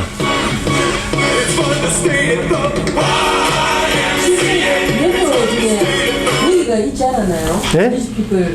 멤버 중에 게이가 있지 않았어요? 저 그것까지 잘 기억이 안 나는데, 여기 보면 게이 뮤지션들, 레즈비언 뮤지션 되게 많습니다. 예를 들면 엘튼 존, 프레드 머클리, 빌리지 피플도의 게이 뮤지션이었네요. 그리고 보이 조지. 맞아요. 예. 정말 재밌었던 게 주다스 프리스트라고 하는 헤비메탈 밴드가 있는데 거기에 보컬이 게이여가지고, 예. 그래서 되게 사람들이 게이 하면 뭔가 어머 왜 그래 이럴 거 말할 것 같다는 편견이 있잖아요. 근데 노래 부르는, 예, 헤비메탈 밴드의 보컬도 게이일 수 있다, 게이다 라고 하는 걸로 이야기하면서 이제 어떤 사람들이 고정관념을 깼죠. 레즈비언 뮤지션들도 되게 많습니다. 제니스 조플린이라든지 굉장히 많이 신디 로퍼 같은, 예, 음악가들이 있고요. 그리고 역사적으로 인기 있는 게이, 레즈비언 음악인들의 순위를 매기는 사이트도 있어요. 예. 글로리아도 있었나요? 예, 트레이시 제프만이, 예, 부동의 1위고요. 예. 되게 많죠. 네. 이거 한번 참고해서 보십시오. 네. 네. 이런 음악가들이 있습니다. 그리고 트랜스젠더 뮤지션들도 이제 적지 않게 있고요. 예. 그래서 우리가 이제 자신의 어떤 성적 취향, 성적 지향에 따라서 어떤 특정한 이미지를 향유하기 위해서 이런 음악들을 듣고 좋아하기도 하고, 그리고 이런 음악을 통해서 자신의 목소리를 실제로 당사자들이 내기도 합니다. 성소수자들 중에서 그렇게 자기의 목소리를 내는 음악가들이 실제로 있습니다. 그 중에 한 곡을 들어보시면 I am her라는 곡이 있는데요. 네. 잠깐 들어보시죠. 트랜스젠더 얘기를 다룬, 예, 노래입니다. 실제로 한국에도 분명히 많이 있을 텐데, 예, 있을 텐데 잘 말을 못하죠. 그죠? 그리고 이 젠더와 연결해서 우리가 이제 어떤 자신이 좋아하는 스타일, 성적 취향에 따라서 누군가를 특정 역할과 특정 이미지를 향유한다고 말씀드렸잖아요. 그리고 아니면 성소수자들이 자신의 얘기를 발화하는 방식으로 대중음악을 향유하기도 하는데, 또 그 과정에서 또 흥미로운 현상 중에 하나가 K-팝 퀴어 팬덤이에요. 예. 혹시 그 BL 같은 거 읽어보셨나요? 예. 알페스, 팬픽션 같은 거 혹시 보신 적 있으신가요? 무슨 얘기인지 잘 모르시죠? 예. 그러니까 그런 거예요. 아이돌 팬들이 소설을 씁니다. 예. 소설을 쓰는데 그냥 쓰는 게 아니라 아이돌 멤버끼리 둘이 연애한다라고 가정하는 거예요. 예를 들면 둘이 다정한 모습을 보인다. 예를 들면 이렇게 어깨동무하고 챙겨주고 이러면 바로 소설감이 되는 겁니다. 이제 예. G.O.D도 그렇고 이게 오래됐어요. 예? 응답하라 87에 나오잖아요. 네, 맞아요. 나옵니다. 예, 그래서 누구랑 누가 사귄대 막 이런 예, G.O.D 멤버 중에 누구랑 누가 사귄대 이렇게 되는 겁니다. 신아 뭐 누구랑 사귄대 이렇게 되는 거예요. 예. 그래서 이게 그 게이나 레즈비언 중에 이 아이돌 좋아하는 분들에게 이게 되게 일상화되어 있습니다. 그러니까 뭐랄까요? 자신들의 욕망을 대리 실현하거나 그런 방식으로 활용하는 거죠. 그래서 어떤 또 뮤지션들은 하지 말라고 너무 싫다고 이렇게 막 짜증을 내는 경우도 있지만 사실 또 대놓고 뭐라고 할 수 없는 게 이 퀴어 팬덤 중에 이 케이팝 좋아하는 분들이 돈을 진짜 많이 쓰거든요. 그러니까 회사에서도 뭐라고 하기가 굉장히 어렵습니다. 근데 이게 되게 흥미로운 현상이에요. 보통 그 여자 아이돌이 레즈비언이 걸그룹 좋아하고 게이들이 남들 좋아할 것 같지만 반대래요. 예. 팬픽 쓸 때. 예. 그런다고 합니다. 이제 이런 것들이 그 어떤 케이팝 산업의 핵심에 있는 가장 돈을 많이 벌어들인 어떤 콘텐츠를 젠더적으로 소비할 때 다른 방식으로 소비하는 대표적인 예입니다. 그래서 이렇게 막 모으기도 하고 서로 교환하기도 하고 그런 일들이 되게 많이 있습니다. 그러니까 음악이라고 하는 건 정말 흥미로워요. 그냥 우리는 그냥 나를 위로해주고 나를 신나게 해주는 그런 음악을 듣기만 하는 게 아니라 그 음악을 통해서 나의 로맨스를 성취하려고 하기도 하고, 그죠? 아니면 나의 어떤 성정체성과 나의 어떤 고민을 발화하는 그런 수단으로 활용하기도 하고, 그러는 거죠. 그래서 이야기 조금만 더 하고 이제 끝낼게요. 그래서 흥미로운 현상은 뭐냐면 노래가 만들어졌을 때와 다른 방식으로 흘러갈 때입니다. 대표적인 예가 이거예요. 이게 2016년 영상입니다. 박근혜 탄핵 즈음에 이대 학생들이 그 학교 내 무슨 미용 관련한 과를 만들고 뭐 그런다고 하면서 이제 최순실 딸을 위해서 이렇게 학제를 개편하고 막 이런저런 문제가 겹치면서 시위할 때 다시 만난 세계를 불렀죠. 아침 이슬을 부른 게 아니고 니무리아 행진곡을 부른 게 아니고 헌법제일조를 부른 게 아니고 다시 만난 세계를 불렀습니다. 한국 문화산업의 가장 거대 기업이 만들어낸 대중가요를 불렀어요. 왜 그랬을까요? 같이 부를 수 있는 노래가. 같이 부를 수 있는 노래가? 애국가도 있잖아요. 애국가도 있고, 그죠? 있는데 왜 이 노래를 불렀을까요?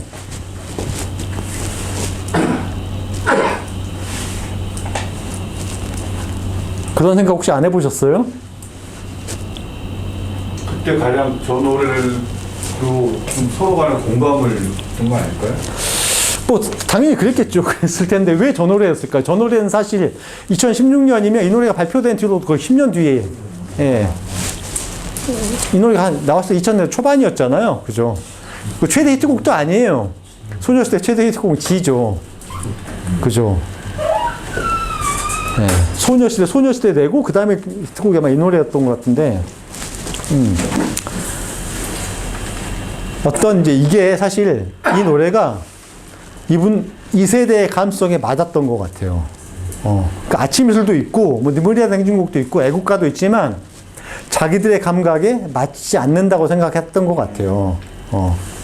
그러니까 이 경쾌한, 그죠? 뭔가, 그리고 지금은 약속할 수 없지만 미래를 기약하는 어떤 낙관적인 이야기, 발랄함, 그리고 이미 그는 이 노래를 또 대부분 알고 있기도 했고요. 아침 이슬을 알 리가 없잖아요, 사실. 알려주지 않는 한. 그랬을 때 이 노래를 이제 불렀던 거고, 그리고 그 작년, 재작년에 어딘가에 광장에 와보신 분들은 아실 거예요. 제가 이제 집회에 늘 있었는데 이 노래를 자주 부르지 않았습니다. 집회하면 한 번 정도 틀었어요. 근데 그때 집회장에서 이 노래가 울려 퍼졌던 순간에 있었던 분들은 아실 거예요. 이 노래가 울려 퍼지면 공기가 달라졌어요. 네.